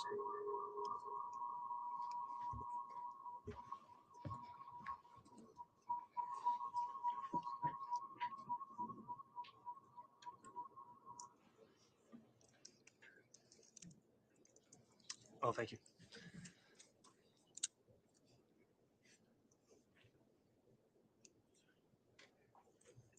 All right, I've reviewed the rule. What's the state's response, Mr. Wood? Thank you, Your Honor. The rule does not require we provide a summation of every conversation we have with a witness. The rule requires that we disclose if they make any statements to the prosecutor or to law enforcement. Any statements of this witness have been provided in reports, in law enforcement reports. They've never made a statement to us other than what's included in those reports. And so the objection is unfounded. All right, Mr. Thomas, I'll allow you additional rebuttal if you'd like on the argument. No, Your Honor, I think the Rule 16b6 is clear that they were required to turn over any statements that the witness makes with the prosecution or any of their agents. All right, I've reviewed the rule, Mr. Thomas. I'm going to overrule the objection, and that'll be the ruling on that. In accordance with the rule, I think the state's indicated the rationale there, and you're allowed to ask if somebody's talked to the prosecutor before they've testified. That's generally part of cross-examination, but in terms of a requirement for some document that you think runs afoul of that rule, I don't see that here at this time, so the objection is overruled. With that in mind, then, why don't we have our lunch recess, and then we can continue with the questioning of this witness once we return back. So do our best. We want this to be as quick as possible, but understanding the logistics here as well. So before 1 o'clock, if we can get restarted, that'd be great. I'll check with the parties. I would like to shoot for resuming by no later than 12:45 if possible, counsel. All right, we'll be on break for the lunch. All right. Your Honor, I just note that that document is still in the court's possession. It is. Okay. Thank you, Mr. Wood. We'll hold that. Thank you.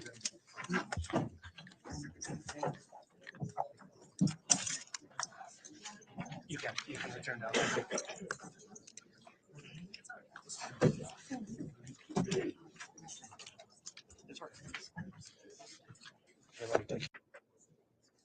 Okay, we're going to go back on the record now. This is KCR 22-211624, State of Idaho versus Lori Noreen Vallow. We just completed the lunch break. There's been a witness that's been placed under oath. We'll have continued testimony there before we bring the jurors in and recall the witness. I will state, for a security concern, for those in attendance, when we do have breaks, I'm advised that we're not going to permit you to leave personal effects, bags, etc., sitting on the benches when you exit the courtroom at any time, because we have to keep track of any of those items, so they need to be there with you. And that's been a request for me from security, so please take your effects with you at any time that you exit the courtroom.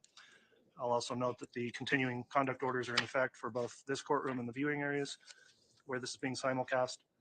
And at this point, then we'll have all rise for the jury and have them brought in once they're here. And then we'll have the witness brought in. Yep.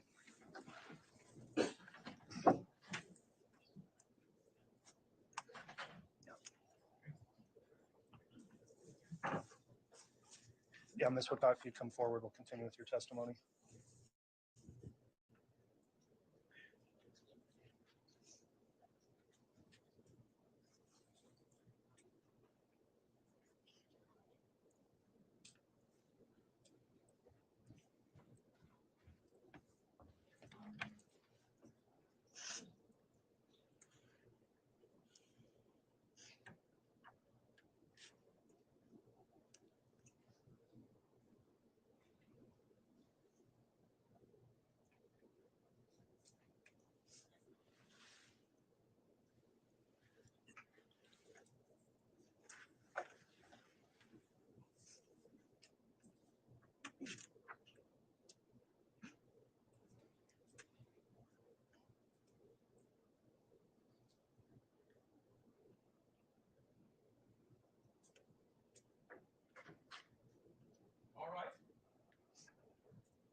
Jury's all present, count for you. All right, thank you. Please be seated.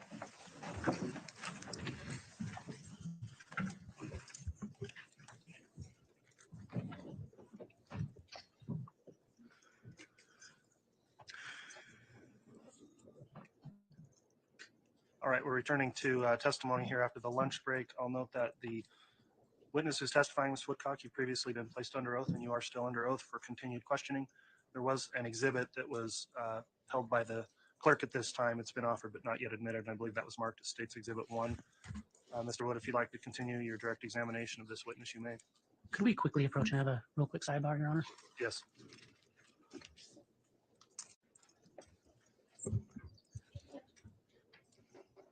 Thank you. All right, Mr. Wood, you can inquire.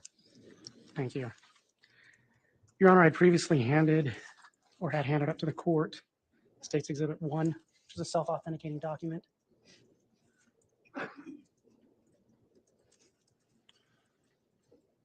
Yes, the clerk has the Exhibit 1. No, thank you.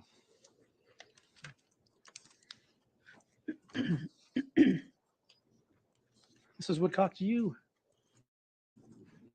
recognize that document? Yes. What is it?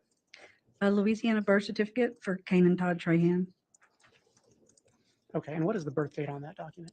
May 25th, 2012, Okay, and where is the birthplace? Lake Charles, Louisiana. And who were the listed parents? Dennis Todd Trahan and Mandy Nicole Leger.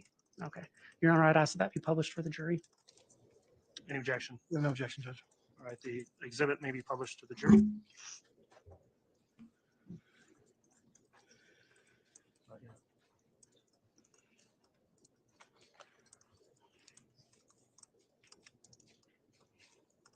I apologize, Your Honor, I'm just removing the sticky pad signature for two. All right, and before it's being published, just to clarify, it's been offered. I don't think it's yet been admitted. We probably ought to cross that bridge before it's published. We have no objection to the admission, Judge. Thank you, Your Honor. All right, and let me make sure the record picked that up. There was a note from defense counsel. There's no objection to the admission. So that's admitted as what I believe is marked as State's Exhibit 1. Is that correct? Yes, Your Honor. Okay, Exhibit 1's been admitted.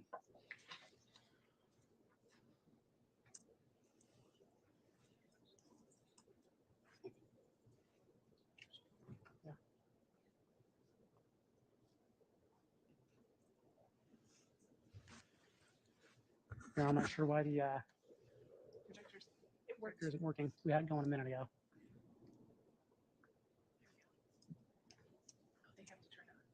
Okay. There it is.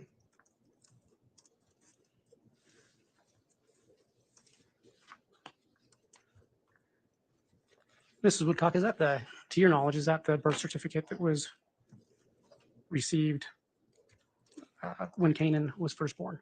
Yes. Thank you.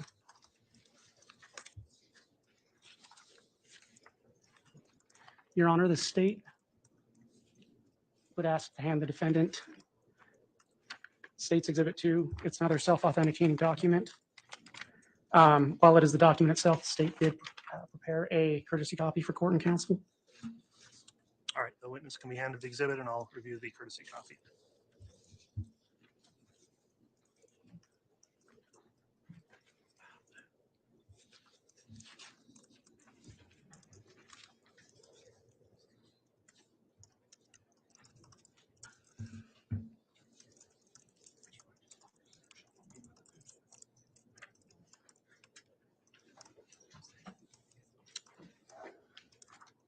Thank you. And counsel, I'm going to have a court personnel assist you a little bit with the projector and the lighting on that. Okay.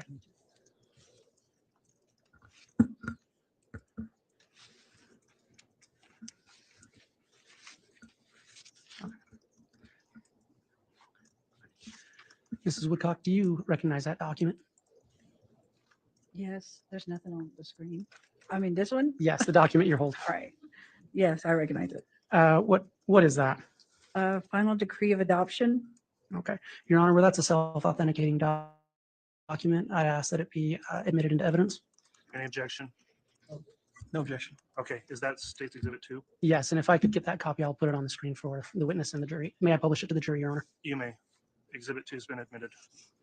May we get that courtesy copy that the state indicated that they had? I handed it to the bailiff.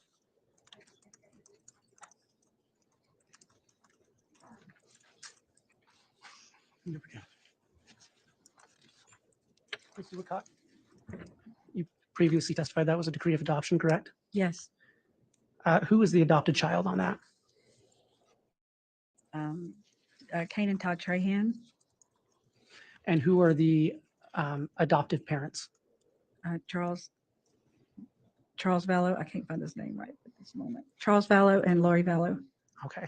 And do you know when that document was signed? July 25th, 2014. Thank you. Does the bailiff want to take this as admitted evidence? Your Honor, the state has another self-authenticating document to hand to the witness.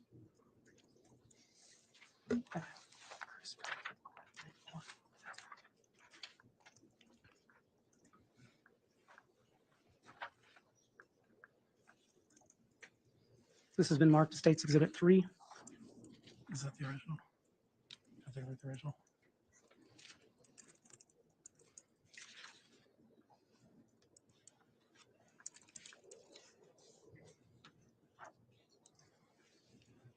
Thank you. Thank you. Mrs. Woodcock, do you recognize that document? Yeah, it's a Louisiana birth certificate. Okay. A Louisiana birth certificate. Okay. Your Honor, that's a self-authenticating document. I'd ask that it be admitted into evidence. Any objection? No, Your Honor. All right, Exhibit 3 has been admitted. May I publish it to the jury? You may.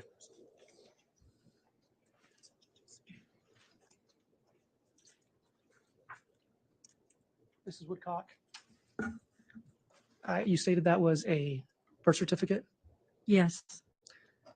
Your Honor, with the lighting on that Elmo, if it's all right, I'll just have the bailiff hand this back to the witness. It's impossible to read with the glare. Okay. Can you say it again, what that document is? Louisiana birth certificate. Who is it for? Joshua Jackson Vallow, And who are the listed parents? Leland Charles Anthony Vallow, and Lori Noreen Cox. Thank you. Your Honor, I'd ask that what's been marked as State's Exhibit 4 be handed to the witness. Courtesy copy for the court and defense. Very well.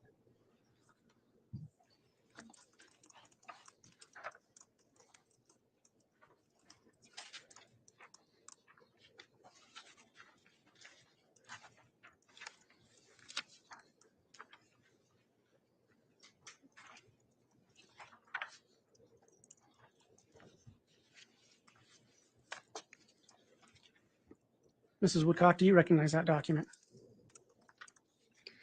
I do. What does it purport to be? Our beautiful grandson, JJ. Is that did you take that picture? I did. Is that a true and accurate representation of JJ Vallow? Yes. Your Honor, I ask that State's Exhibit 4 be entered into evidence. Any objection? May I put here a native an objection? You may. Ms. Woodcock, you indicated that you were the one who took this photograph. Yes. Do you know when you took it? Probably. He was probably 5 or 6 then, maybe 7. He was probably. Hang on, let me look. I can't remember exactly when. We took a lot of pictures of him. Where was it taken? In my husband's pickup truck. And I mean, I guess, like what city? Lake Charles, Louisiana. And who else was there when this photo was taken? Well, it looks like the angle I took it from was the front passenger seat, so Larry was probably with us. Okay.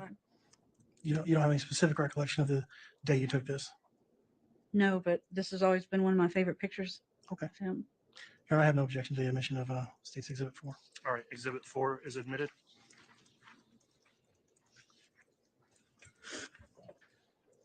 Your Honor, may I publish it for the jury? You may.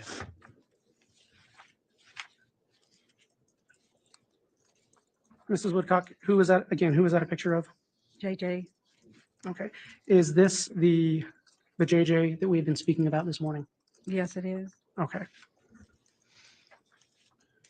Mr. Wood, just to clarify our exhibits here, I'm holding a courtesy copy, but it's got a what looks like the state's exhibit sticker original. I want to make sure I don't have the original exhibit, not a copy. I think you do have the original, Your Honor. Okay, let's go ahead and sort those out. So I'll hand you my copy and I'll ask the bailiff to bring me the other back.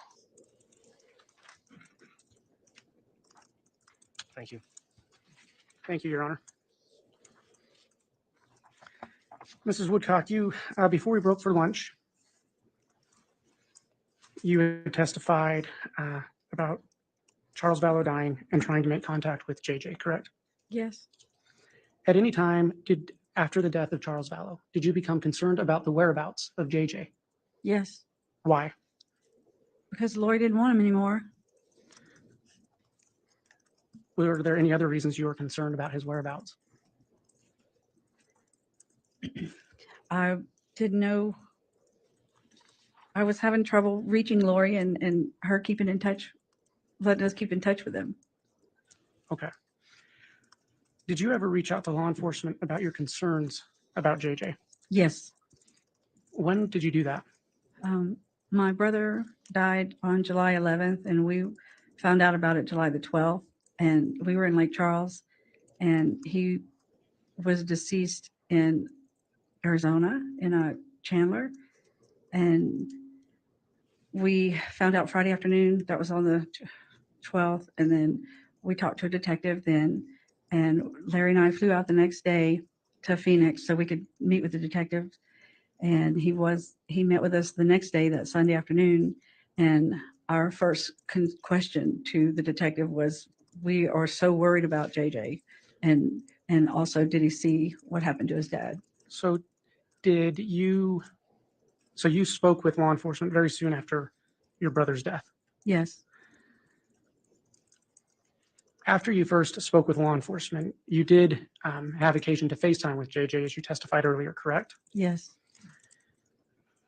After your last FaceTime with JJ on August 10th, did you ever speak with law enforcement again about JJ's well-being or his whereabouts? Yes. Numerous times. Okay.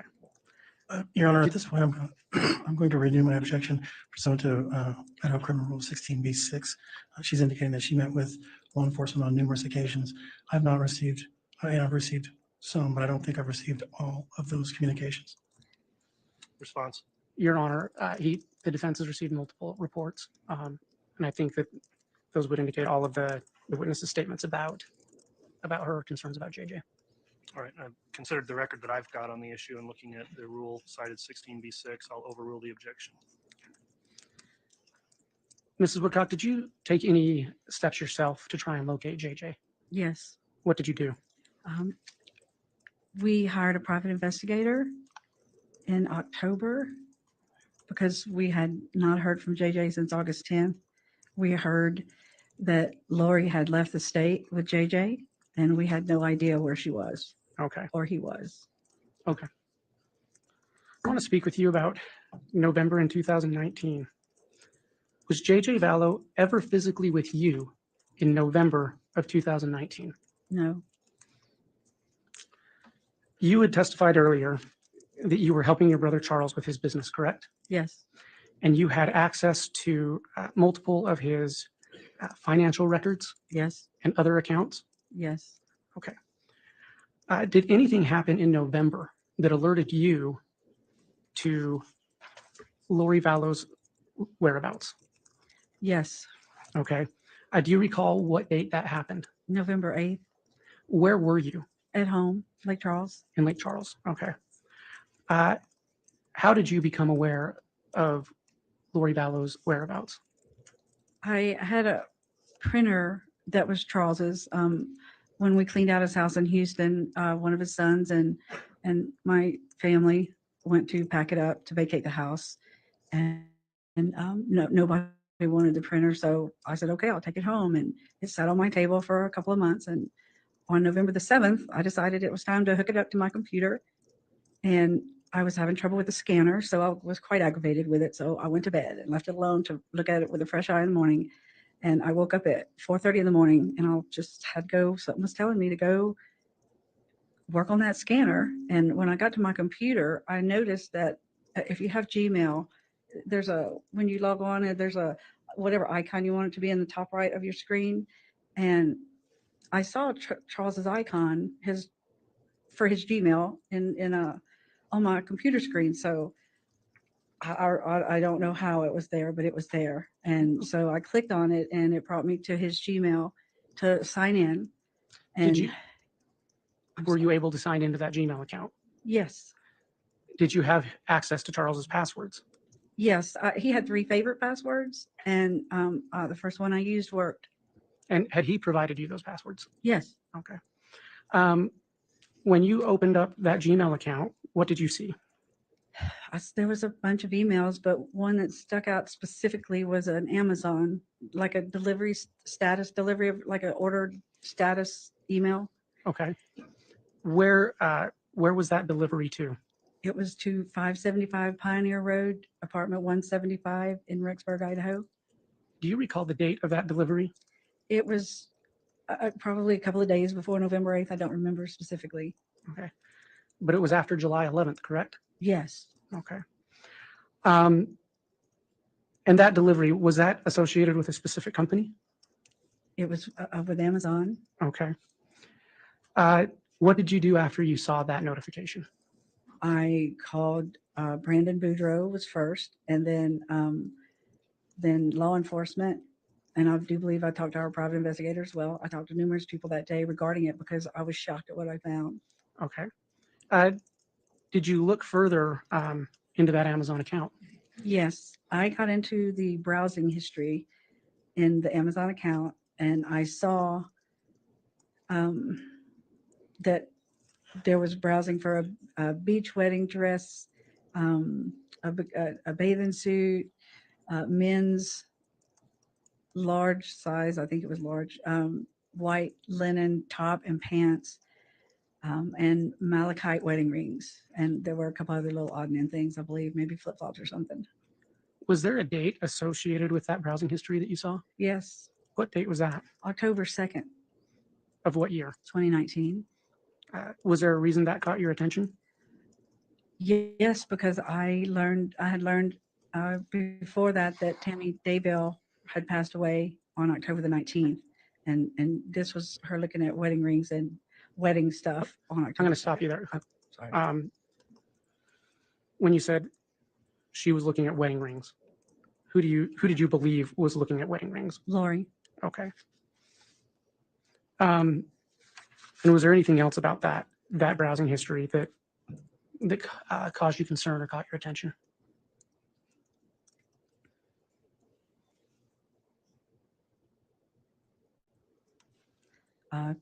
Not thinking of anything else. Okay. No. Did you become aware at any time that the Rexburg police were looking for JJ? Yes. Did you ever meet with the Rexburg police? I met with them in January of 2020. Okay. Did you ever go to Rexburg, Idaho? Yes. Prior to this situation, had you ever heard of Rexburg, Idaho? Never. Did you put out a reward in aid of the search for JJ? Yes, at the advice of a FBI. Okay. Did you ever do I'm going to interview? object to relevance on that last question. I'm going to ask that it be stricken from the record. Well, the answer came before objection was lodged, so it's not timely, so it's overruled. Did you ever do interviews with news outlets to publicize the search for JJ? Objection relevancy. What's the relevance, Mr. Wood? Just to lay the foundation of what Mrs. Woodcock was doing, looking for a missing child, Your Honor. The objection's overruled. You can answer. When we went in January of 2020, the media had learned of the story of the kids missing, and we reached out. Every media outlet was all over this, and we talked to every outlet we could. We appeared on talk shows. We did everything we could to raise awareness for the kids missing. Okay.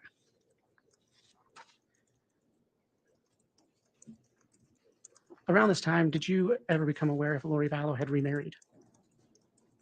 I did. Yes. Do you know who she had married? Yes. Who was that? Chad Daybell. So you testified you went to Rexburg in January of 2020. Yes. Did you ever see JJ there? No. Were you ever informed that JJ and Tylee were found? Yes. When was that? June 9th, 2020. Do you know where they were located? Yes. Where were they located?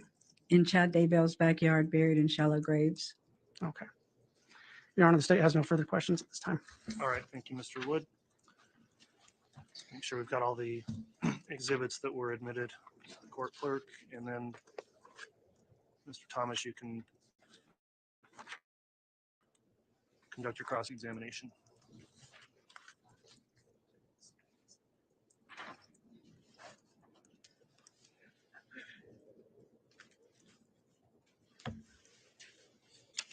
How you doing today? Good.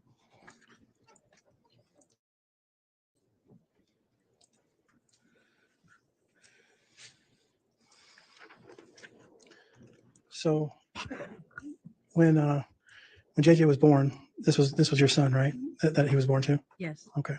And your son couldn't take care of JJ due to personal issues, right? Correct. Okay. And then he came into your custody, Yes. and you were kind of like, I guess not kind of like, you were a foster parent, right? Caregiver. Caregiver? Yes. Sort of like a foster parent, or I don't know how it works in Louisiana. Temporary placement. Okay. And generally, what my understanding is, and what we do here in Idaho, is we try to reunite with the parents. Is that what was going on with JJ? Yes. Okay. And you kept him, I believe you said, from July until about February. Is that right? Yes. Okay. And sometime between July and February, there was a conversation between you and your brother Charles, right? Yes. About the adoption, or the possible adoption of JJ. Yes. And Charles is your older brother? Yes. He's about 5 years older than you? Yes.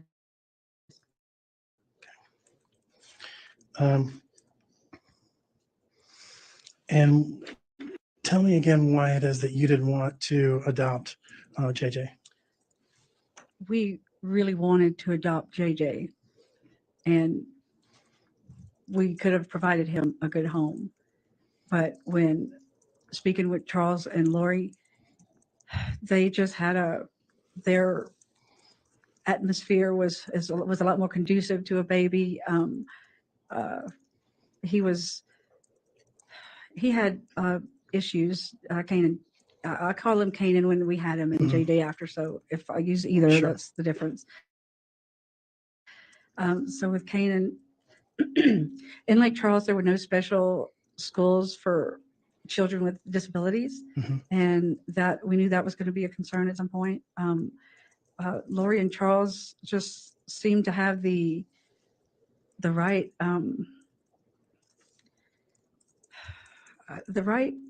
they had the right, let me see, okay, let me back up. Although Charles was 5 years older than me, Charles could run circles around a 25-year-old, okay? And because Lori was, I believe, 17 years younger than him. So the age in that aspect didn't matter. And my husband, Larry, at that time was 65. And we knew how much, raising children, because he has 4 and I had 2. And we knew that it was going to be a lot. And his brother, Larry's brother, was raising an autistic grandchild. And the atmosphere that we had to offer in ways of stimulating a kid, bringing them to the park, or going out with their friends, or him having friends over, just things like that. Lori and Charles seemed to have a better place. They were a better placement for him. Right. Okay. And what you wanted was the best thing for Kanan or JJ, right? That's what we thought. Yes. Okay. And you mentioned that Larry had a brother who was raising an autistic child. JJ or Kanan or JJ, they were also autistic, correct? I don't think he was diagnosed at that time, but he did have disabilities. Okay. But you learned later that JJ was diagnosed with autism? Yes. Okay. You talked a little bit on the with the prosecuting attorney about you working with Charles when he had a split with Lori, right? Yes. And that happened, his split, he filed for divorce in February of 2019. You remember that? Yes. And that's when you flew out to Chandler? Yeah, it was before he filed, I believe, but it was right at that time. Okay. All right. But he ended up pulling that back or quashing that suit, right? Yes. So they were going to get back together? Charles was hoping, but Lloyd was nowhere around. Okay. And that was in February? Yes, he just couldn't go through it at that time. And at that time, Charles had taken JJ with him to Houston, right? At the end of March, yes. The end of March. Okay, yes. Is that right? Yes, but Lori did pop back up like March 28th. We were in the middle of packing him to move, and she came walking in the house like she hadn't been gone, and she was yelling at Charles to, why did you take JJ, and what are you doing, and why are you moving, and just, it was ridiculous. It was, anyway, yes. And you recorded that conversation? I did. Yeah. And that was a private conversation between Lori and her husband at the time? Yeah. Okay. Well, I don't know. I was in the next room. Her friend Melanie Gibb was in the next room, and we could all hear it. You were in the kitchen? Yeah. Right? And they were in another room? They were right there in the dining room. Okay. And so Charles ended up moving to Houston, right? Yes. Okay. And you said that Lake Charles wasn't a good place for the schools that JJ would need to be in, and so that it was decided that he was going to live in Houston because that was a better place for him. Correct. And you said that since Charles had to work a lot, you were going to go to Houston to watch JJ while Charles was off on business trips and whatnot? Yes, or we would get him and bring him home too, just whatever worked best for us. Okay. And how far was it from Houston to, or not Houston, Katy, Texas, right? That's where they lived? Yeah, 150 miles. 150 miles. Yeah. If Google says that it took about 6 hours, would that to drive it, would that make any sense to you? No. No? How long did it take to drive it? 2.5 hours. 2.5 hours? Yeah. Okay. And that's to go from Lake Charles all the way through Houston and to the other side where Katy was? Katy. When 150 miles, Houston is about 80 miles around. It's huge. Mhm. And so 150 miles was like to a major airport or in the general vicinity. Yes, Katy may have been another 10 or 20 miles, but regardless, 2.5 hours, depending on what time of day you went. So when you drove it, it took you about 2.5 hours to drive it? Yes. Oh, okay. All right. And you indicated that that the state asked you, or Mr. Wood asked you about why you became concerned about the whereabouts of JJ, and you said because Lori didn't want him anymore. Is that right? Did you remember saying that? Yes. Okay. And what led you to believe that Lori did not want JJ anymore? Because when a mother leaves their child, she left her husband and she left her child for 58 days. And I know it was 58 days because Charles counted every day and would tell me every day. She never reached out to JJ. She didn't reach out to Charles. And Were you with him the entire 58 days? I was with him a lot of the 58 days. Out of 58 days, I probably was with him well over a month. So more than 30 days? Yes. And during those 30 days, you didn't hear from Lori?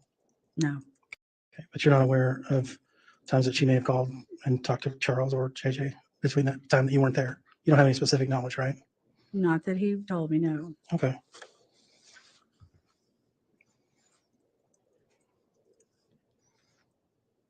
May I say something? No, ma'am, I'm sorry. Oh, okay. I just Mr. thought of Wood will be something. able to Okay. redirect you.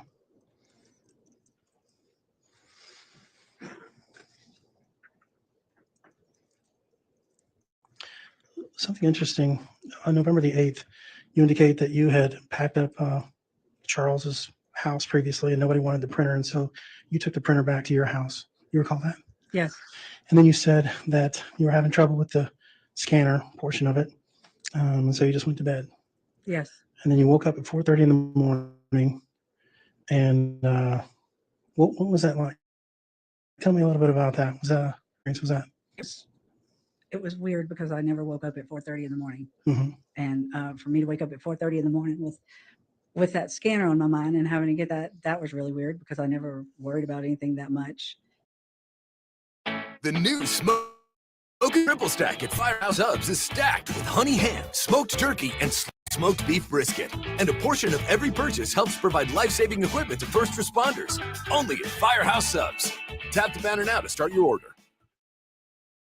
but it was bothering me, I guess. So I think it was divine intervention because of what I found when I logged on, when I got everything hooked up. And Sure. What do you mean by divine intervention? What do you mean? just God's hand.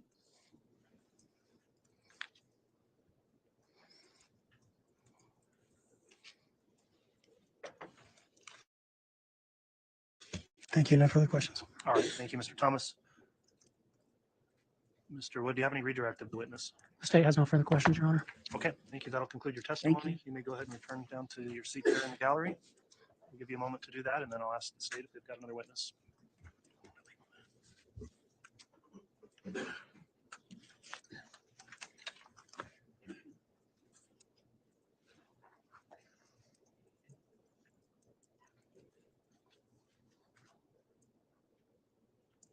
All right, Mr. Wood, the state can call its next witness.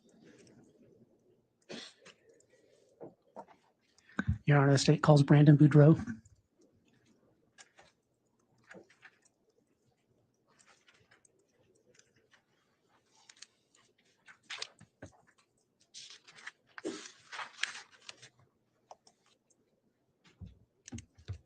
And who will be conducting direct examination? I will, Your Honor. Thank you, Ms. Smith.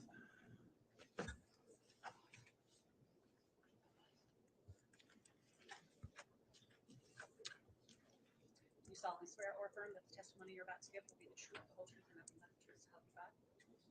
All right, thank you, Mr. Boudreau. If you'll come around this way and be seated in the seat to my left.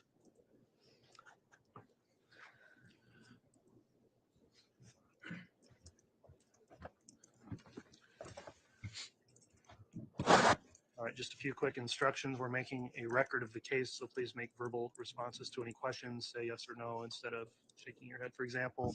Please try to avoid talking at the same time anyone is questioning you. And with that in mind, Ms. Smith, you can inquire. Thank you, Your Honor. Good afternoon. Can you introduce yourself to the ladies and gentlemen of the grand jury, please? Yeah, my name's Brandon Boudreau. I'm from Mesa, Arizona. Okay. Sir, could you spell your last name, please? Boudreaux. Okay. Mr. Boudreau, are you married? I am. How many times have you been married? Twice. Okay. Let's.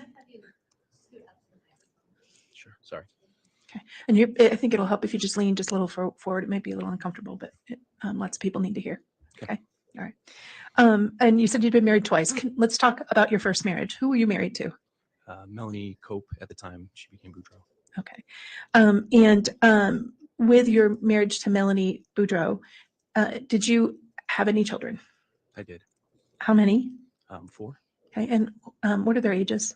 I have Braxton, who is 13, Brighton, who's 9, Blake, who's 7, and Breeze, who just turned 6. Okay. How long were you married to Melanie? A little over 10 years. Okay. What year did you marry? 2008. Okay. And during that time, did you meet her family? I did, yes. Okay. Can you tell us who you remember or who you had relations with? I mean, she has a big family. So her mom passed away when she was young. So I met her birth mom's family, her dad's family, and then her stepmom's family. When you say her birth mom's family, what are their names? The Coxes. Okay. If you could just scooch just a little closer. Thanks. Yeah, sorry. I know, it's all right. And so the Coxes, what are their names, please? Barry and Janice Cox are her, that'd be her grandparents. And then Adam Cox, Summer Shiflett, Lori Ballo, and Alex Cox.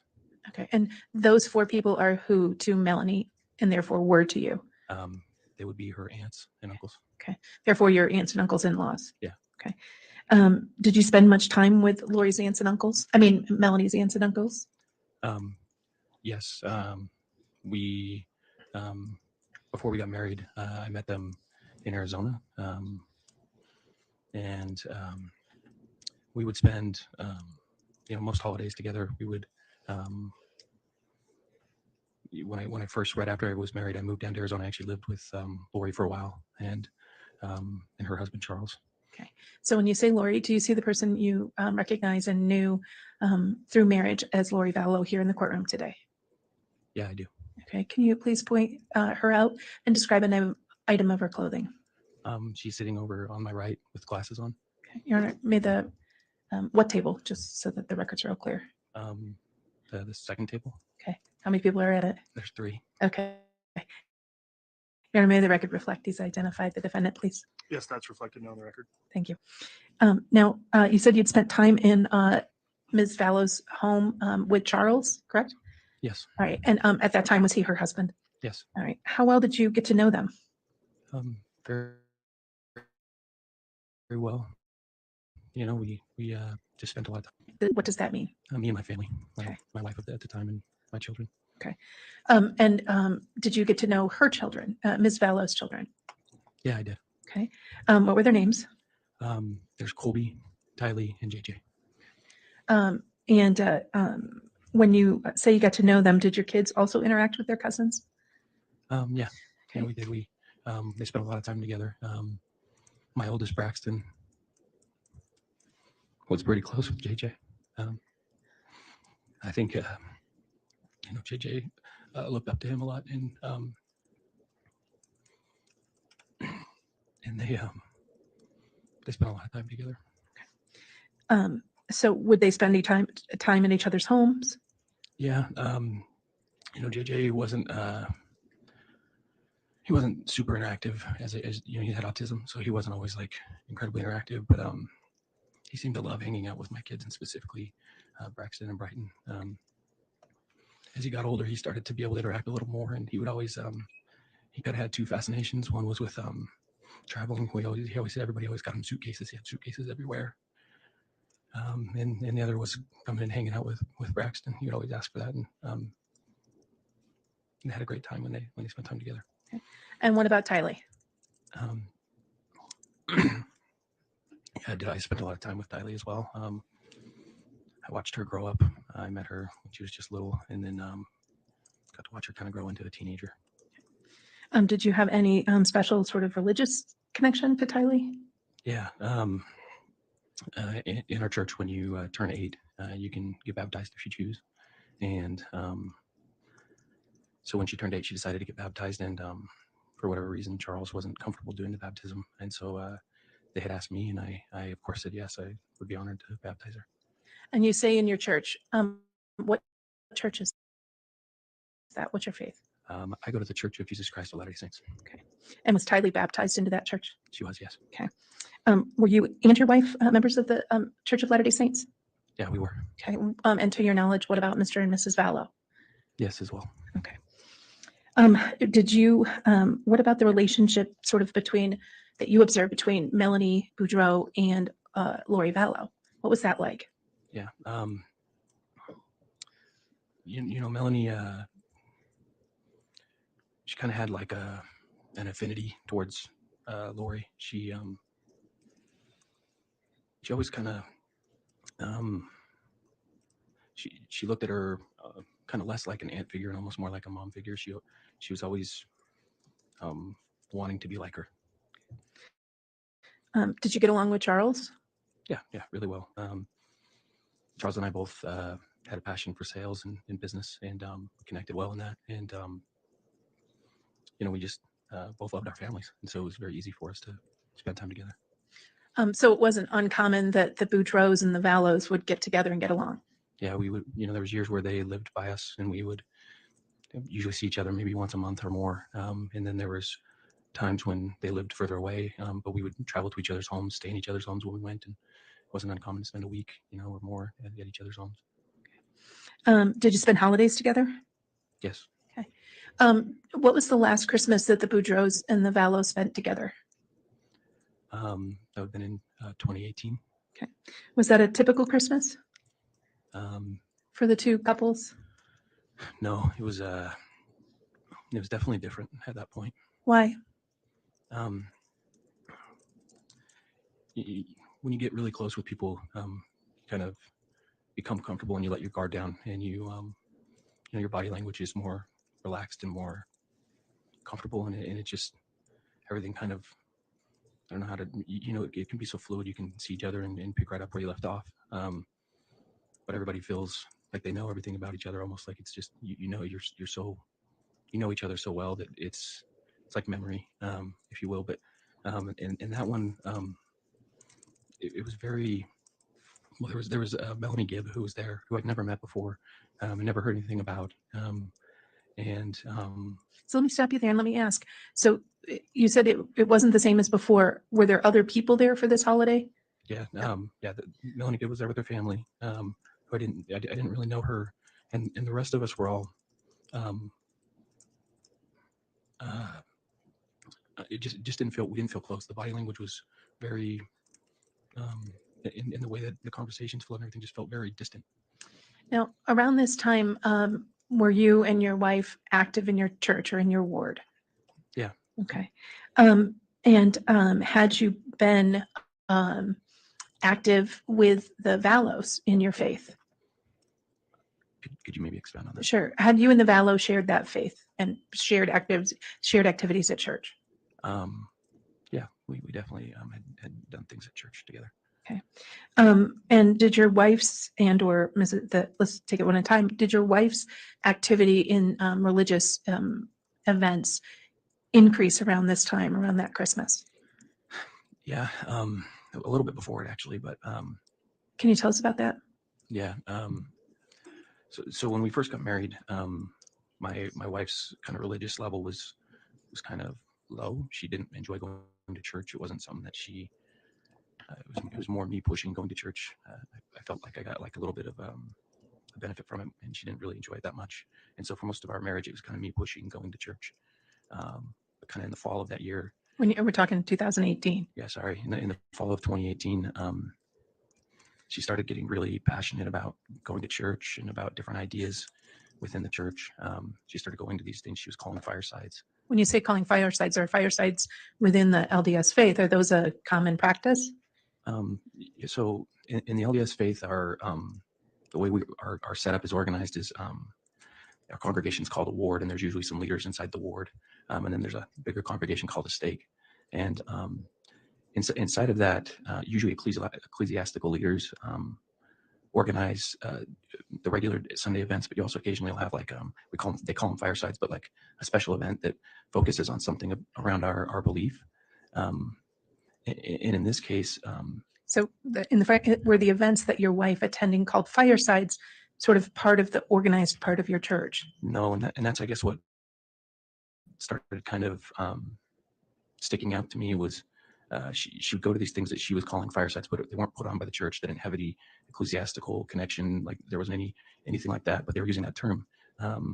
And she was coming home with kind of different ideas of what she was going to do to be a faithful member of the church. Okay.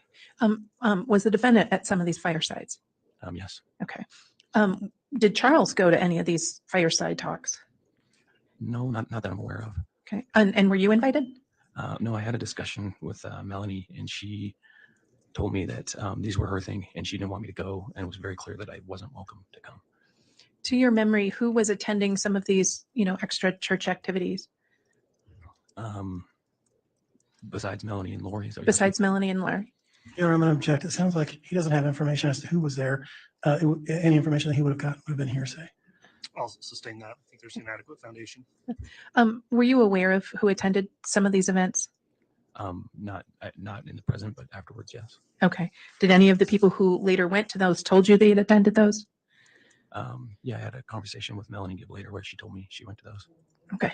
Again, it's hearsay. And that will be stricken as hearsay. The statement of what another said. All right. But you weren't allowed to go to these talks.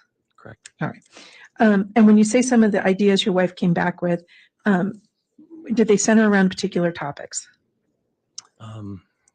Yeah, the things that were she felt a need to go to the temple every single day, which is a little bit extreme. And like in our faith, we believe in going to the temple, and I think regular attendance can be good. It's something where you go and kind of practice ritualistically like your faith and show God that you are trying to keep promises to him. And so it's a good thing to do, but is it unusual to go every single day? Very, and it got even more extreme. Like she would have to go during like our family trips to Disneyland or things like that just were very, very overwhelming. She had to focus on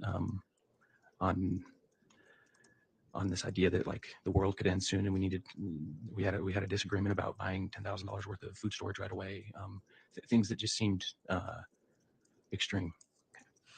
And so in this situation, you've been to Christmas and your wife is participating in these extra religious events. Did did that affect the situation between sort of the Boudreaux and the Vallows going into 2019? Yeah, I guess it got a little bit harder for us. Why? Excuse me. Do you need some water? Yeah, actually. Do you mind if Your Honor, if he takes a second? Not at all. It's there for the witness. Thanks.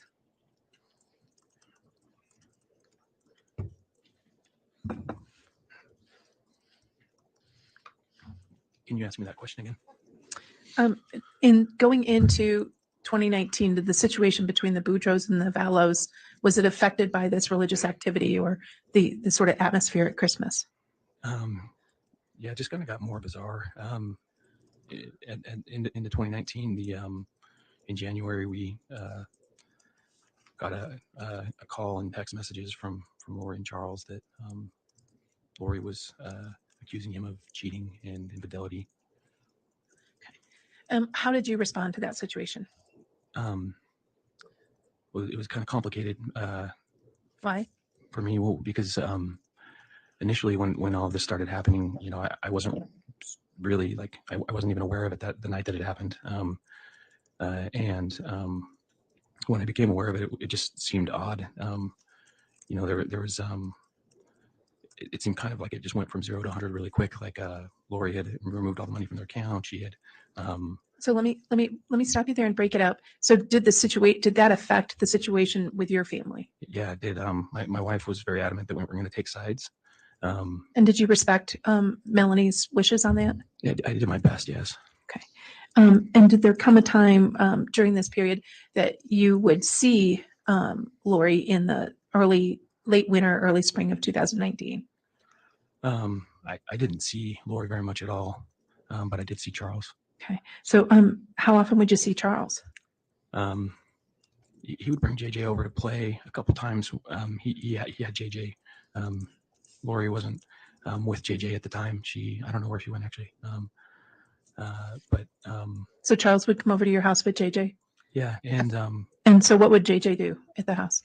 He would play with Braxton and just kind of get a release. JJ was always very high energy. He had to like lock everything up when he came so that he couldn't get out of the house or get himself into trouble. So it'd be kind of thorough. It was like having a really big kid that doesn't know how to make certain decisions yet. And so it was a lot of work when he'd come over, but you just loved him, so you did it. But so Braxton kind of always knew that his duty was to play with JJ and entertain him and keep him kind of busy so that he would get into less trouble or get into less things. Got it. And so did you spend time with Charles when JJ was there? I did, yeah. Okay. Let's fast forward to that summer. Did you have occasion to go to a family trip or visit your wife's family in Utah? Yeah, I did. So I after meeting with Charles those couple times and kind of seeing him go through some painful process, I according as I promised Melanie, I kept asking him not to come over and doing my best to help him, but trying to create distance. And so we actually that summer went out and went to Utah to my wife's sister was going to get married, and we were staying at my in-laws' house. Okay. Did anything unusual happen at your in-laws' house? Yeah. So my this was in June, and to explain it, on June 23rd, my grandfather passed away of a heart attack, and I got a little bit. His health wasn't great, but it was still a surprise. And so on the 25th, my mom called me to tell me about the funeral, and I had this conversation with Melanie where I told her when it was, and she told me she wasn't going to go to the funeral. She didn't want anything to do with it. And it created kind of a disagreement between you two. Yeah, a disagreement. And in that process, this what I thought we were arguing about with like her not wanting to go to my grandpa's funeral, not wanting my kids to go, kind of escalated into something completely different. It just kind of cascaded into a bunch of stuff that didn't make any sense and had nothing to do with me or her, or to do with this. All right. And when you say to do with this, did it lead to some accusations against you? Yeah. After I took a little break after I felt so emotional about my grandpa. I walked for a while. I came back, and I really wanted to break through and have like a honest conversation with her. So I just came and apologized for my feelings and just told her that I would accept her not going to my grandpa's funeral. And I just begged her to talk to me about what was going on and why things were so hard. And she said that if I was honest, then we could work through things. And she said God had revealed some things to her. And so I just said, let's talk about it. I'm like, what is it? What's between us? And she started out by accusing me of hacking her Aunt Lori's computer. How'd you hack her Aunt Lori's computer? No, I don't know anything about hacking, and that was not something I did.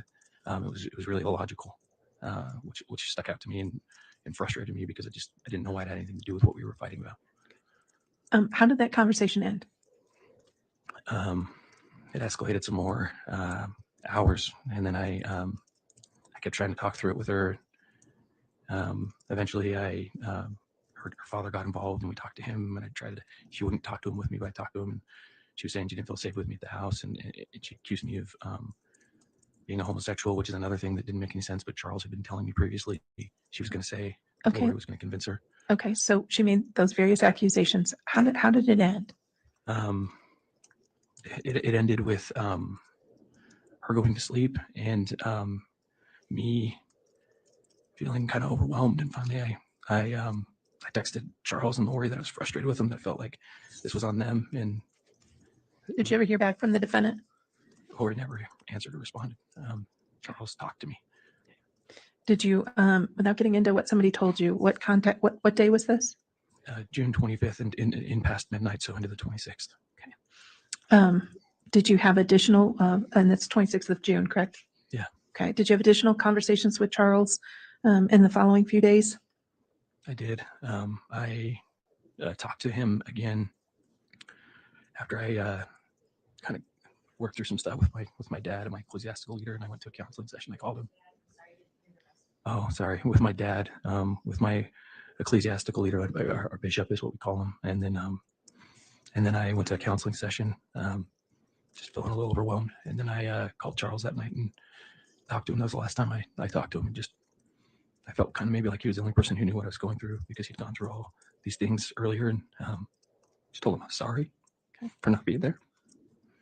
Because you'd kept your distance at your wife's request. Yeah. You said that's the last time you talked to him. You didn't talk to him again before he died? No. Okay. After Charles died, did you have contact with the defendant, Lori Vallow? No. Okay. After Charles died, did you have contact with JJ and Tylee? No. Okay. How did it progress for you in your relationship with your wife? Did you eventually reconcile, or did you divorce? No, we ended up divorcing. When did you divorce? Well, we did a mediated divorce, so we started the process after I got back from my grandpa's funeral. She left. She just took our car home, so I took my kids and flew home. And when I got home, she let me know that we had to do a mediated divorce. We had to do a divorce, and so that would have been in July. I started going through the process, and so I found a mediator after consulting some people and hearing that would be the lowest conflict way to divorce. I tried to follow through with that, so we went through that process, and that started. I can't say exactly which day, but probably around the 1st of July. And then did you continue working on the divorce and separation through that summer and fall? I did, yes. Okay. And where were you living in the end of September and beginning of October of 2019? At the end of September, I was selling my house, my home that we had bought together. I had moved Melanie to a rental property. And then as soon as I sold my house, I got a rental property as well for the time being, just to try to create some stability. I rented a property right back in where my old ward was, where I had lived before. And so how did that situation work out? Were you able to share custody? I mean, it was complicated. She was just so standoffish, so it was really hard for me to, like, when I was showing the house, we had agreed that I would go see my kids and that I could put them to bed each night, but she wouldn't actually let me in her home. She said she was scared of me.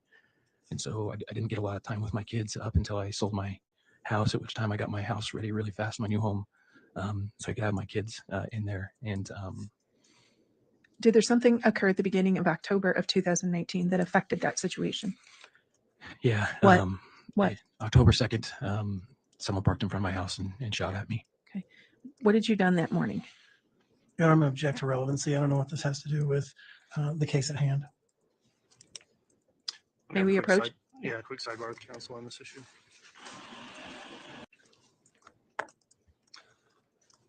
All right, counsel, there's a ruling under advisement. The court's going to review some previous research and rulings I've made in the case to determine this. So this will be the time we'll use for our mid-afternoon break.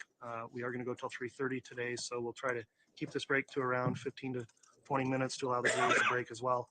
And then we'll come back on the record with additional questioning. So everyone please rise for the jury.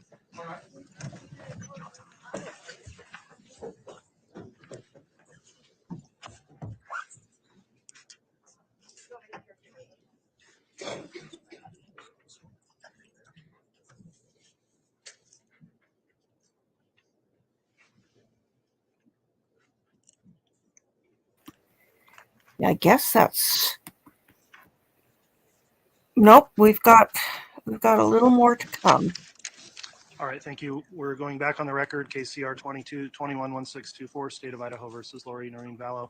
There's been an objection raised that relates to issues that have previously been brought before the court in motions in limine and motions by the state in regards to 404B evidence. The court finds it appropriate to take up a argument and ruling on the issue at this point outside of the presence of the jurors who have been excused for a mid-afternoon break. So there was an objection raised by the defense. I'd like to hear the response from the state, and then I'll allow a rebuttal argument from the defense before making a ruling. I'll try my microphone. And the court wants it out in public, our response in front of the witness. Yes. Okay. Happy to. Your Honor, the state believes that this is part of a common scheme and plan.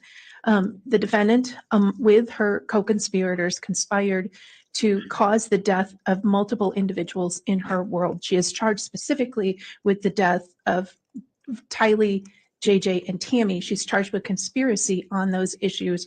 And the state's belief in the electronic evidence, the telephone evidence, the witness testimonies through those people who participated in these conversations clearly establish a conspiracy to remove individuals who were obstacles to her future life together with Chad Daybell, and to remove obstacles to their plan for this life together.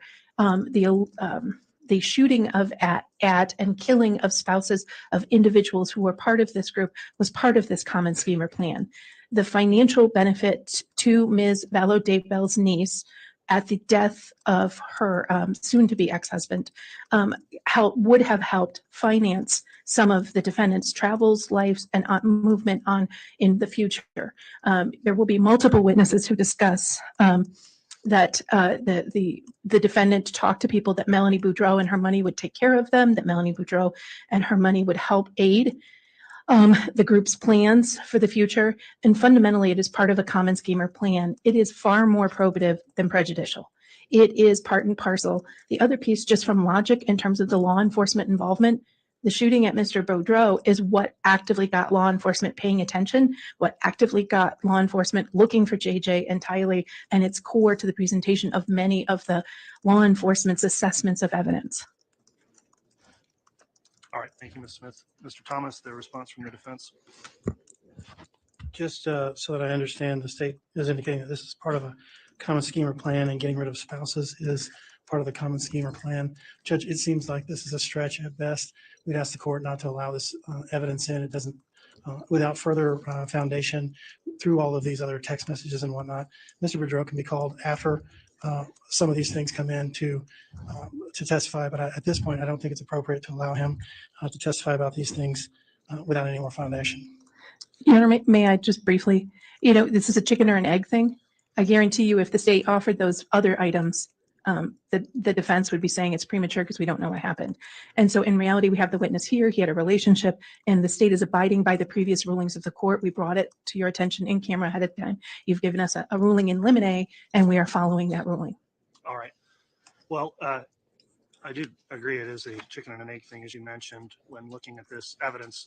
The court has to consider Rule 404B because it's premised on what may be presented in court. Generally, it's brought up outside the presence of the jury and also in advance of trial. The parties have complied with that procedurally. And so we did have a closed hearing relating to this 404B issue back in February of this year. And on February 22nd, the court issued an oral ruling that as a preliminary matter, I would allow the evidence or not prohibit the evidence under Rule 404B, and also made findings related specifically to this particular witness and what is alleged to have occurred. I've considered whether or not the order of things should require more foundation before we go into it at this point, but I don't really see a better way other than to admonish and caution the state that at this point I'll permit the 404B evidence to be admitted. However, at this stage of the proceedings, there's not really a record that goes into the common scheme or plan in the detail that you've indicated. However, there was a proffer made by the state at the previous ruling, and again, a proffer today that that evidence will be forthcoming. So I'll overrule the objection and allow the evidence.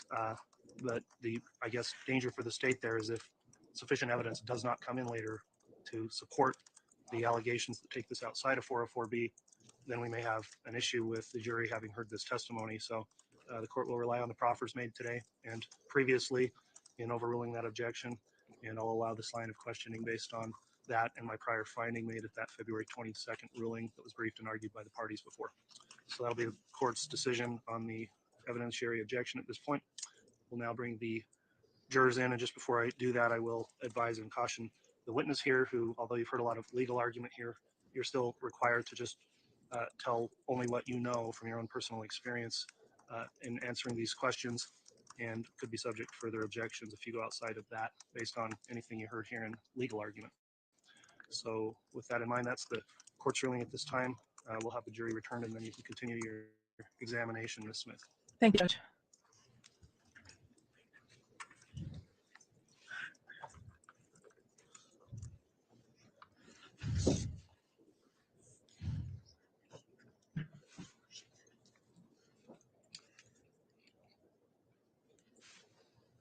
Mr. Boudreau, do you have water up there?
All right, thank you, Mr. Bailiff. Please be seated.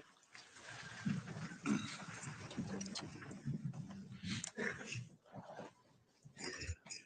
right, Ms. Smith, you can continue your questioning. I'll remind the witness you're still under oath. Mr. Boudreau, you were telling us about being shot at on October 2nd of 2019. Do you remember that? All right, let's back up. Where'd you been that morning? I had my kids, so when we woke up, I got them ready for school. My two older kids were in elementary school, so I dropped them off at their school. My third youngest went to a daycare preschool, and then I dropped my very youngest off at their mom's house, Melanie. Melanie Boudreau's home? Yes. Okay. Now, what did you do after that? After that, I drove to my gym where I worked out. And this occurred down in Arizona, correct? Yes. Okay. And then what did you do after going to the gym? Did you head home? Yeah, so I left the gym and I drove home. As I was driving home, I lived on the second house in off of, I would make a left-hand turn onto my street, and I was the second house in. Okay, let me ask you, how long had you lived in that home? Only a few days. I, like I said, I sold my house previously. And in a rush to make sure that I got my kids that coming weekend, I had just moved everything myself. And then two of my neighbors noticed me moving. I just taken Let me just stop you there. How long had you lived at that house? only a few days. Okay. And while you were at that, who knew you lived at that house?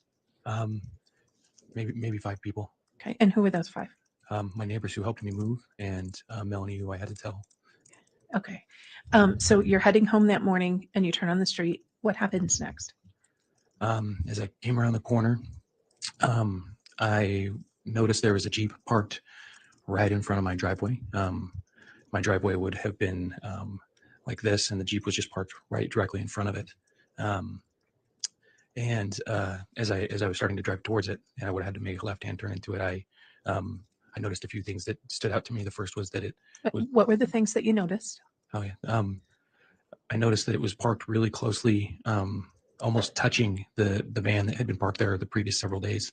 It had a Texas license plate, and the Jeep, it was a Jeep Wrangler, and Wranglers have a tire on the back of them, and there was no tire on this one. Instead, the window was kind of hanging open, but like the little tab things were like sitting on the outside of it. Okay. So you see those things about the Jeep. What happens next? As I drove forward, the window came up, and I saw a gun with what looked like a silencer. Heard a bang, and my driver's side window shattered. And so my natural reaction, instead of turning left into my driveway, I drove an electric car, so it was very instant. But I just pushed the gas, and it just shot me forward. What happened after your window is shot out? I continued to drive, and when you're in a Tesla, the electric car, you let your foot off the gas, it brakes. And so I remember when I hit it, my phone flew forward. And then as I kind of came around the corner, I remember letting my foot off, and it came back, grabbed my phone. I called 911. I went around the corner, and I parked next to the public pool there for a second. And then I remember as I was talking to the 911 person, I saw the Jeep come around the corner, and I don't know what I was thinking, but I started to try to follow it. And then the person told me that was a bad idea. So I thought it, I'm not 100% sure which, but I went back over and instructed me to park in front of my house. So I parked in front of my house, and then police arrived. Okay. Did you give the police the information on that Jeep?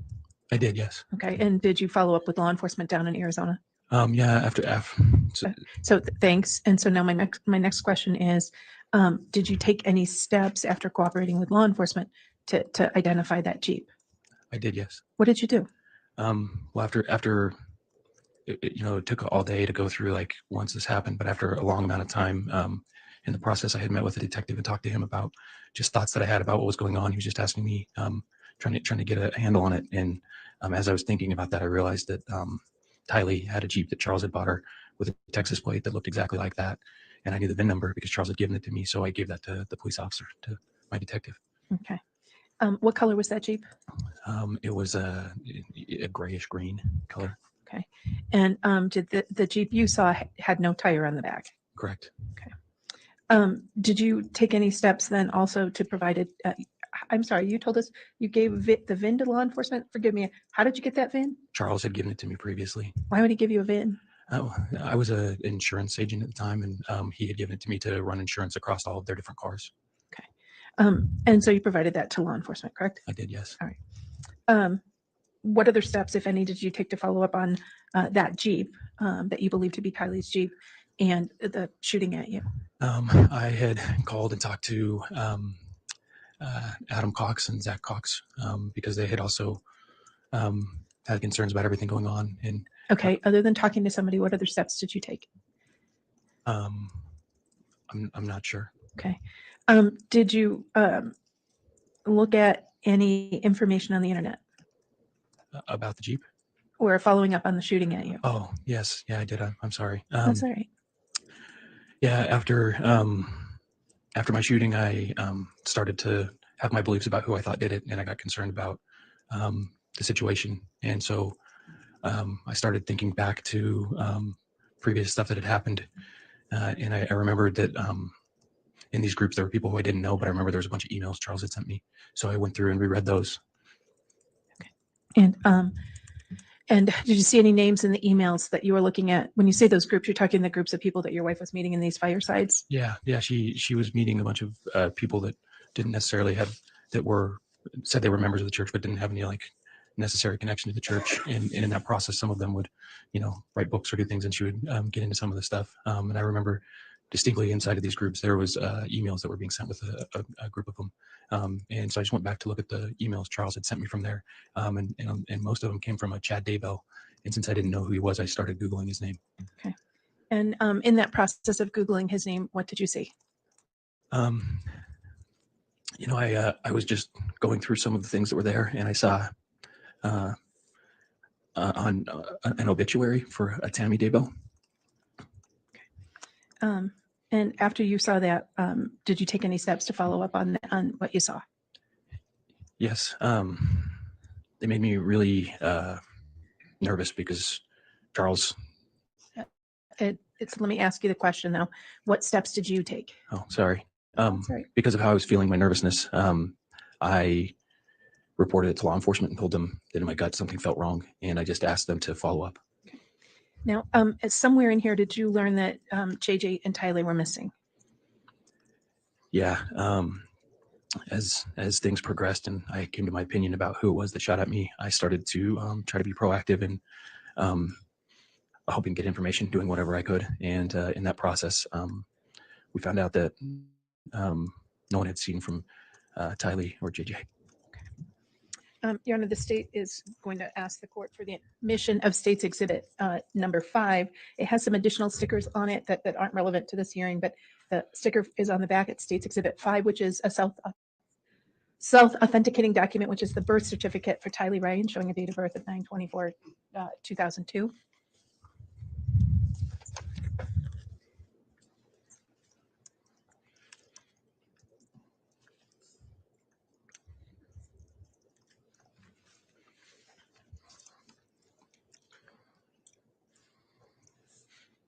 And Your Honor, we did not make extra copies of that because it's in an evidence envelope. I certainly can if the court wants. I've had an opportunity to review that, so. All right, so to be clear, it is marked previously with Exhibit 4 stickers, but this is State's Trial Exhibit 5. Okay, thank you. Yeah, would you show the witness? Okay. And just for the record, what does that document reflect? It says Tylee Ryan. Your Honor, I'm going to object here. I don't think he has personal knowledge of anybody can just read the document. Well, and I understand the document. First of all, it's not been admitted yet. Oh, I apologize. So let's figure out where we are with that. I apologize. I thought the court had admitted it. The state moved for the admission of State's Exhibit 5. Any objection? As to the document being admitted. a birth certificate, we have no objection to the fact that it's a birth certificate. Okay, so Exhibit 5 is admitted. And then you continue with your questioning now that it's been admitted. Thank you, Your Honor. On State's Exhibit 5, which has been admitted, what's the date of birth listed for Tylee Ryan? 9/24/2002.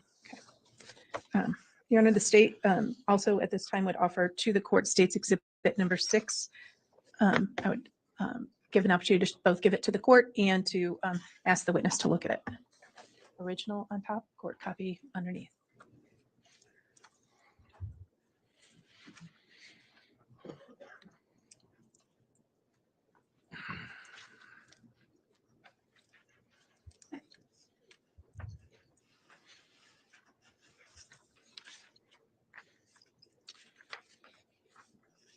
I think again, I think I have the original now. I think they probably all have stickers, Judge. One should say the word original on it. Okay, mine does not. Okay, good. So it's- All right, thanks. Thank you. May I proceed, Judge? Yeah, well, again, also this has been offered now, but not yet admitted. Well, I was going to have the witness identify it first, but I wanted to give it to you before Okay. we did that. Go ahead. Do you recognize State's Exhibit number 6? Yes, I do. Okay. What is it? It's a picture of Tylee from her Instagram. Okay. Is it true and accurate picture of Tylee in her teenage years? Yeah. Okay. Move for the admission of State's Exhibit number 6. Any objection? May I bond your aid? You may. You indicate that this is a photograph of Tylee from her Instagram, is that right? Yes. Okay, and how do you recognize that? I'm friends with her on Instagram. You're friends on Instagram with her? Yes. Okay. And you saw this pop up on your Instagram? Yes, I have. You didn't take the photograph? No, I did not. Okay. You don't know if it's been photoshopped or, I mean, it looks like her, right? Yes. But you're not positive that whatever's on the photograph or in the photograph is legitimate. You weren't there when the photograph was taken. I was not there when this photograph was taken. Your Honor, the only objection I have is that it's not an original. We don't know who the photographer is. We don't know if it's been photoshopped. We don't know if it's been altered in any way. All right, understood. Response? Your Honor, that's not the foundation for the admissibility.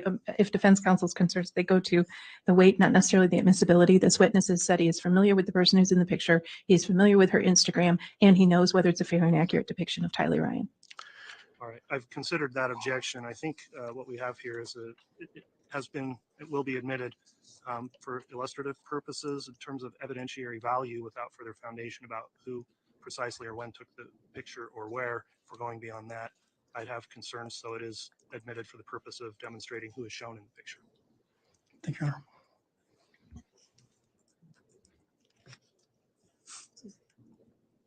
Is the machine on? Thank you. Thank you. Is that the picture of Tylee? Yes. Okay. Now, you indicated that you were aware that JJ and Tylee were missing in the fall of 2019, correct? Yes. Okay. Did you ever learn whether JJ and Tylee had been found? Yes, I did. Okay. Where were you when you learned that JJ and Tylee had been found? I was in my parents' home in their garage. Okay. Sorry, just a second.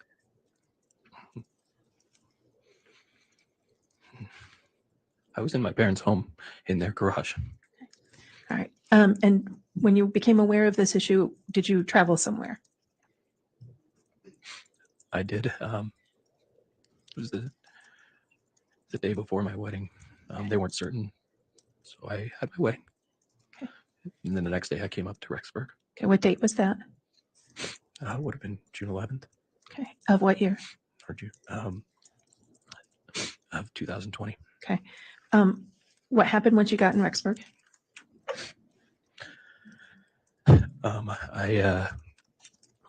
I drove up. I didn't know why, but I just felt like I should come up, and so I came up and I met with Larry and Kay and Woodcock, and did law enforcement ask you to do anything? yes, they had asked me if I could identify JJ. And did you do that? Yes, I did. How did that happen? I drove to a place where they showed me some pictures of him and asked if I could identify him, and I did. Okay. And those were images showed you by Rexburg police officers and FBI agents, correct? Yes. Okay. One moment, please, Your Honor.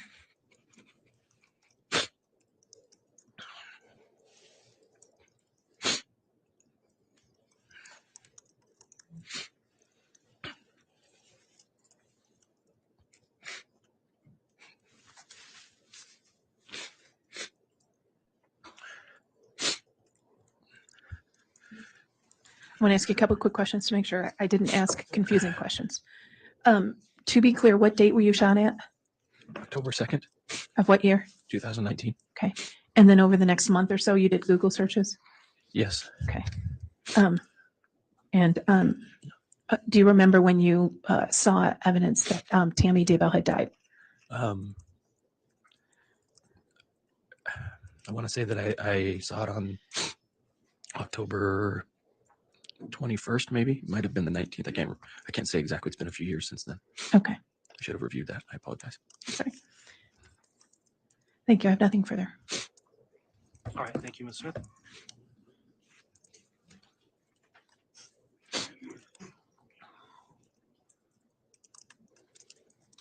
Mr. Thomas, will you be conducting cross? Yeah, sure. All right, you can do so.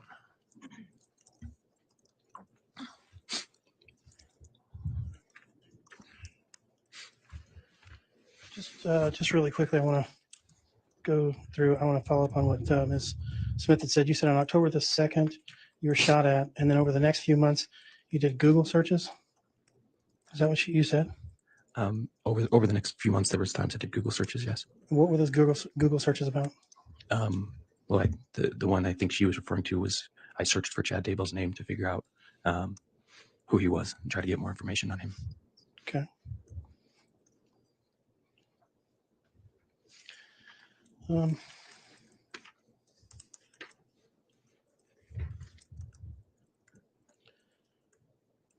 So you and your then wife, Melanie, were having some issues back in 2018, end of 2018, right?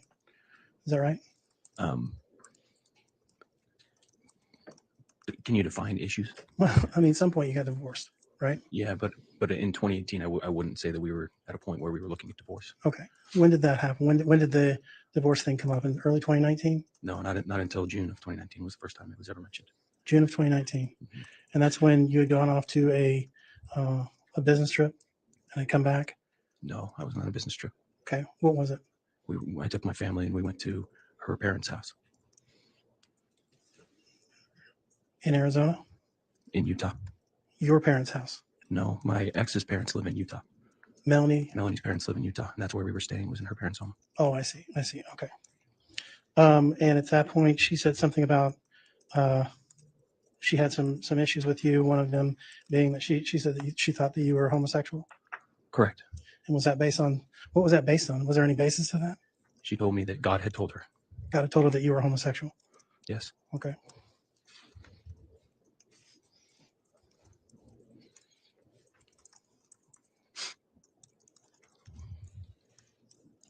It had nothing to do with video that one of your friends had posted on Facebook with you being at the Pink Pony dancing around? Correct. Okay. That was something different?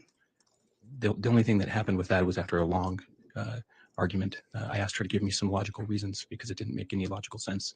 And the only thing she could think of was that she had seen a video of me dancing with someone at a Pink Pony Club, which was available to anybody to see on Facebook. It was just public. And where's the Pink Pony? Objection, Your Honor. I understand this is cross, but it's getting pretty far afield. All out at this time. It's proper cross. It's in Gulf Shores, Alabama. Okay.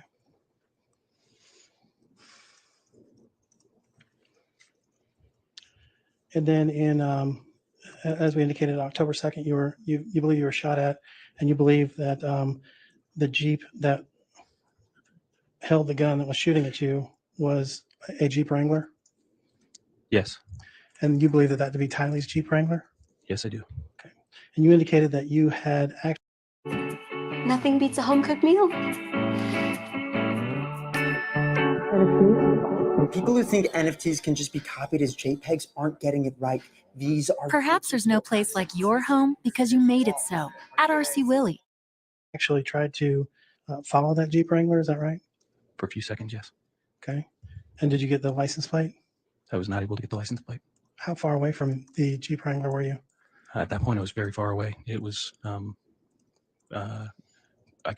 barely saw it. It was over at the corner of the neighborhood, and I was very far in a distant corner. I just saw the Jeep had come around that angle, and it turned right around and went the other way.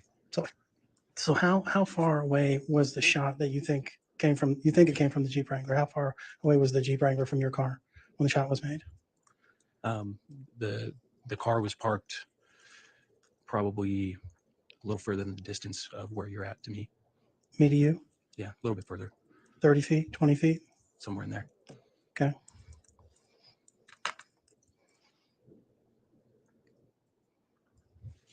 And you indicated that only probably 5 people knew where you had lived at the time? Yes. And you don't believe this to be a stray bullet or something other than, you're pretty positive that this came from that Jeep? Yes. Okay.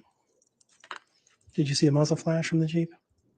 I saw what looked like, as I described before, a silencer, but I can't say that I saw the muzzle flash. And was that in your rear view mirror?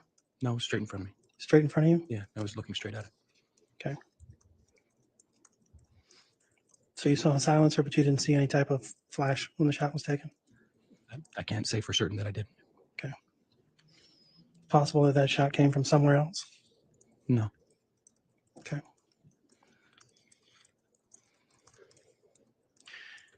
You indicated, and I think Counsel for the State and I were both somewhat taken aback when you said that you knew the VIN number of the Jeep, and you indicated that you were the insurance agent on the Jeep. I was no longer the insurance agent, but I ran it for Charles. He had given me the information. What do you mean by that? Well, he wanted me to price shop, so he gave me the VIN number for each of the vehicles that they had. And when was that? A few months earlier, maybe around April. Okay. And he had done that in an email or a text or something like that? Yeah, it was just in my text. Okay.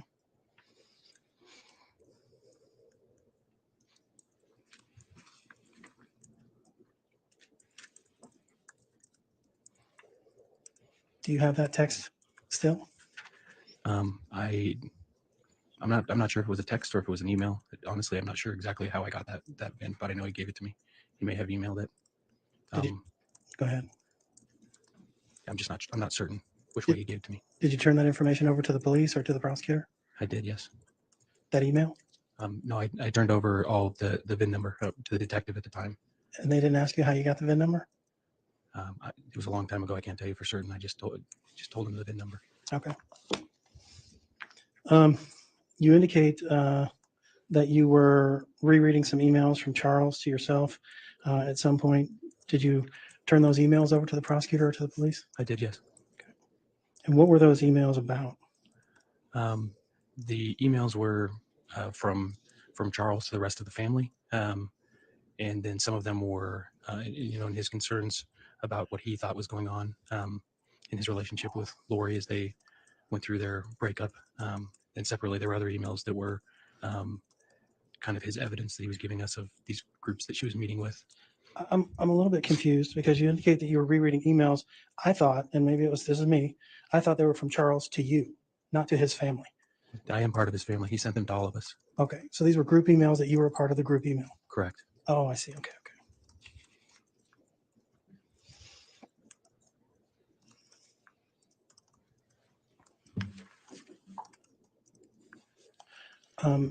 When you found out that they had found the remains of Tylee and JJ, you indicate that you had a wedding on, looks like June the 10th, and then you went up to Rexburg on June the 11th. Is that right?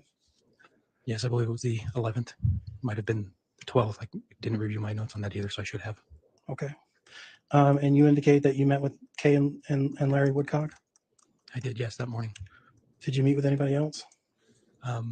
No, I talked to law enforcement over the phone. Talked to law enforcement over the phone while you were in Rexburg? Yes. Okay. You didn't talk to law enforcement over the phone while you were still in Utah or Arizona or where you were living at the time? Are you talking about on that specific day? Yeah. Or the day before, I can't recall specifically if I met with them. I don't think I did, but I might have met with them in person besides the phone call. I did meet with them in person when I looked at the pictures. Okay. And so then you said that law enforcement asked you if you could identify Tylee and JJ? Just JJ. Just JJ. And so what was that conversation like? I mean, they didn't ask somebody like Kay or Larry or somebody who was closer to JJ, or they just came to you? I mean, I think I was as close to JJ as Kay and Larry. We were all family. They had initially asked Larry, but it's a pretty overwhelming task to do. Mm-hmm. So I don't know if it was with his health where it was, if it was something he was up for. So I said I would. So you were there when they were having the conversation with Kay and Larry about who was going to identify JJ? I was there after the conversation and talking to them. Oh, okay. All right. I have no further questions. Thank you. All right. Thank you, Mr. Thomas. Will there be any redirect? No, Your Honor. All right. That'll conclude the testimony of this witness then. Thank you, Mr. Boudreau. You Thank can you. go ahead and step down from the witness box. Your Honor, quick question. Mr. Boudreau does not live in this. Mr. Boudreau does not live in this state. Is he released from his subpoena? Any objection? We're not going to recall him. Okay, I don't have any objection. very well. You can be released from your subpoena as well then. Thank you for appearing and testifying.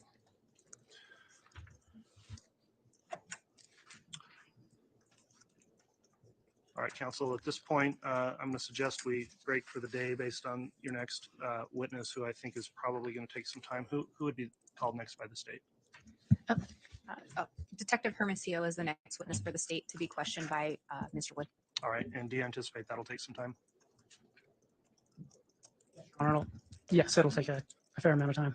Okay, well, given that and the time frame, I'm going to try to keep committed to our trial schedule for our benefit of the jurors also. So before we break for the day then, first, I again want to thank everyone for complying with the court's administrative orders and the proceedings and having an orderly first day of trial today.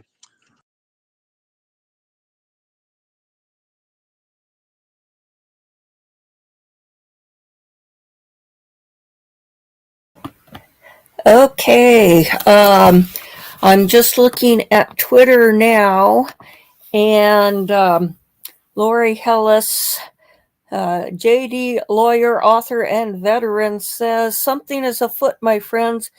We returned from lunch and Lori's attorneys asked to talk to her, went out, then asked for the prosecution to join. Then the bailiff announced a 30-minute break. Possible plea, mental health crisis. Michelle Lowe from Michelle After Dark was saying that she sounds like she was upset. Let's see if I can find more.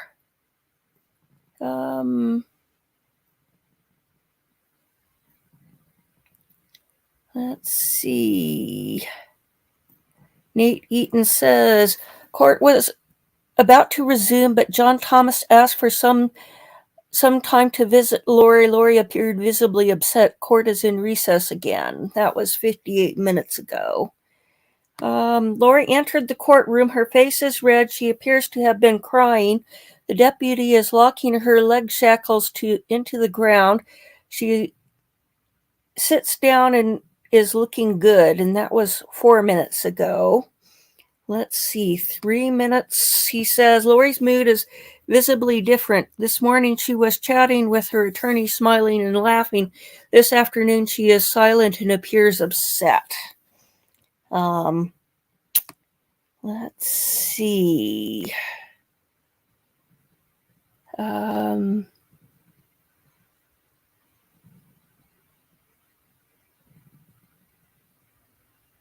Guess we share Twitter here.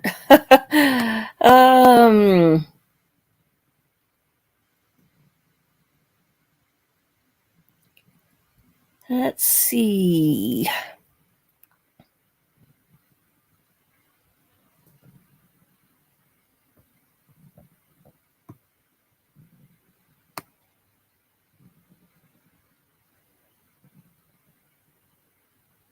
Looks like that's it right now, what I'm seeing. Let's see if we can find a few more. Archibald says Lori wishes to waive her right to not be present for the remainder of the afternoon. So, okay, Lori is bugging out. He says it was emotional this morning and Lori is a fragile mental health. Okay, that sounds really good because a thumbnail about swatting.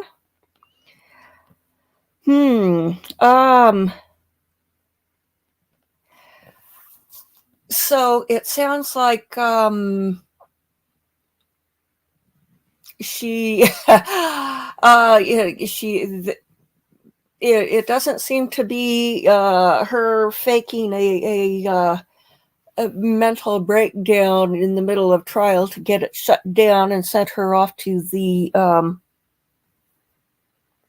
no, you're off to Rathy's. Oh, well, I'm about done, Indiana. We finished up yesterday, but I may come back on later this afternoon after we find out what's going on.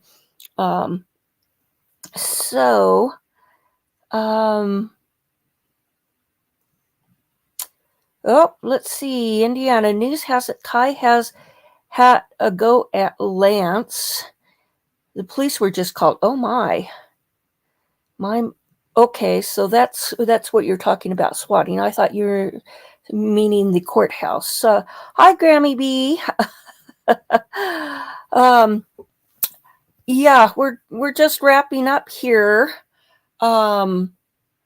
We just found out that Lori is bugging out for the afternoon's session of court, and I say great because I was afraid that they were going to ship her off to Blackfoot for another stint in the mental thing for an evaluation. So, but I think I'll probably do an update later after trial is done for the day, and we'll see if Law and Crime gets the audio for today uploaded faster than they did on day one. Yeah, she's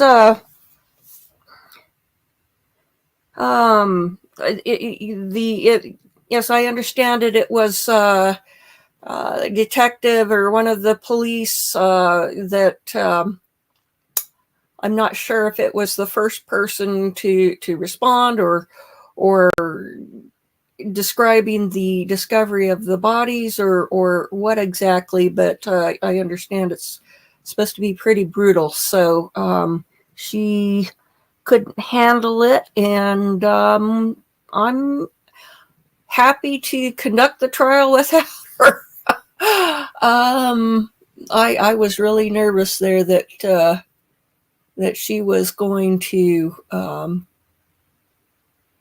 get sent away back to Blackfoot. So, okay, well, we shall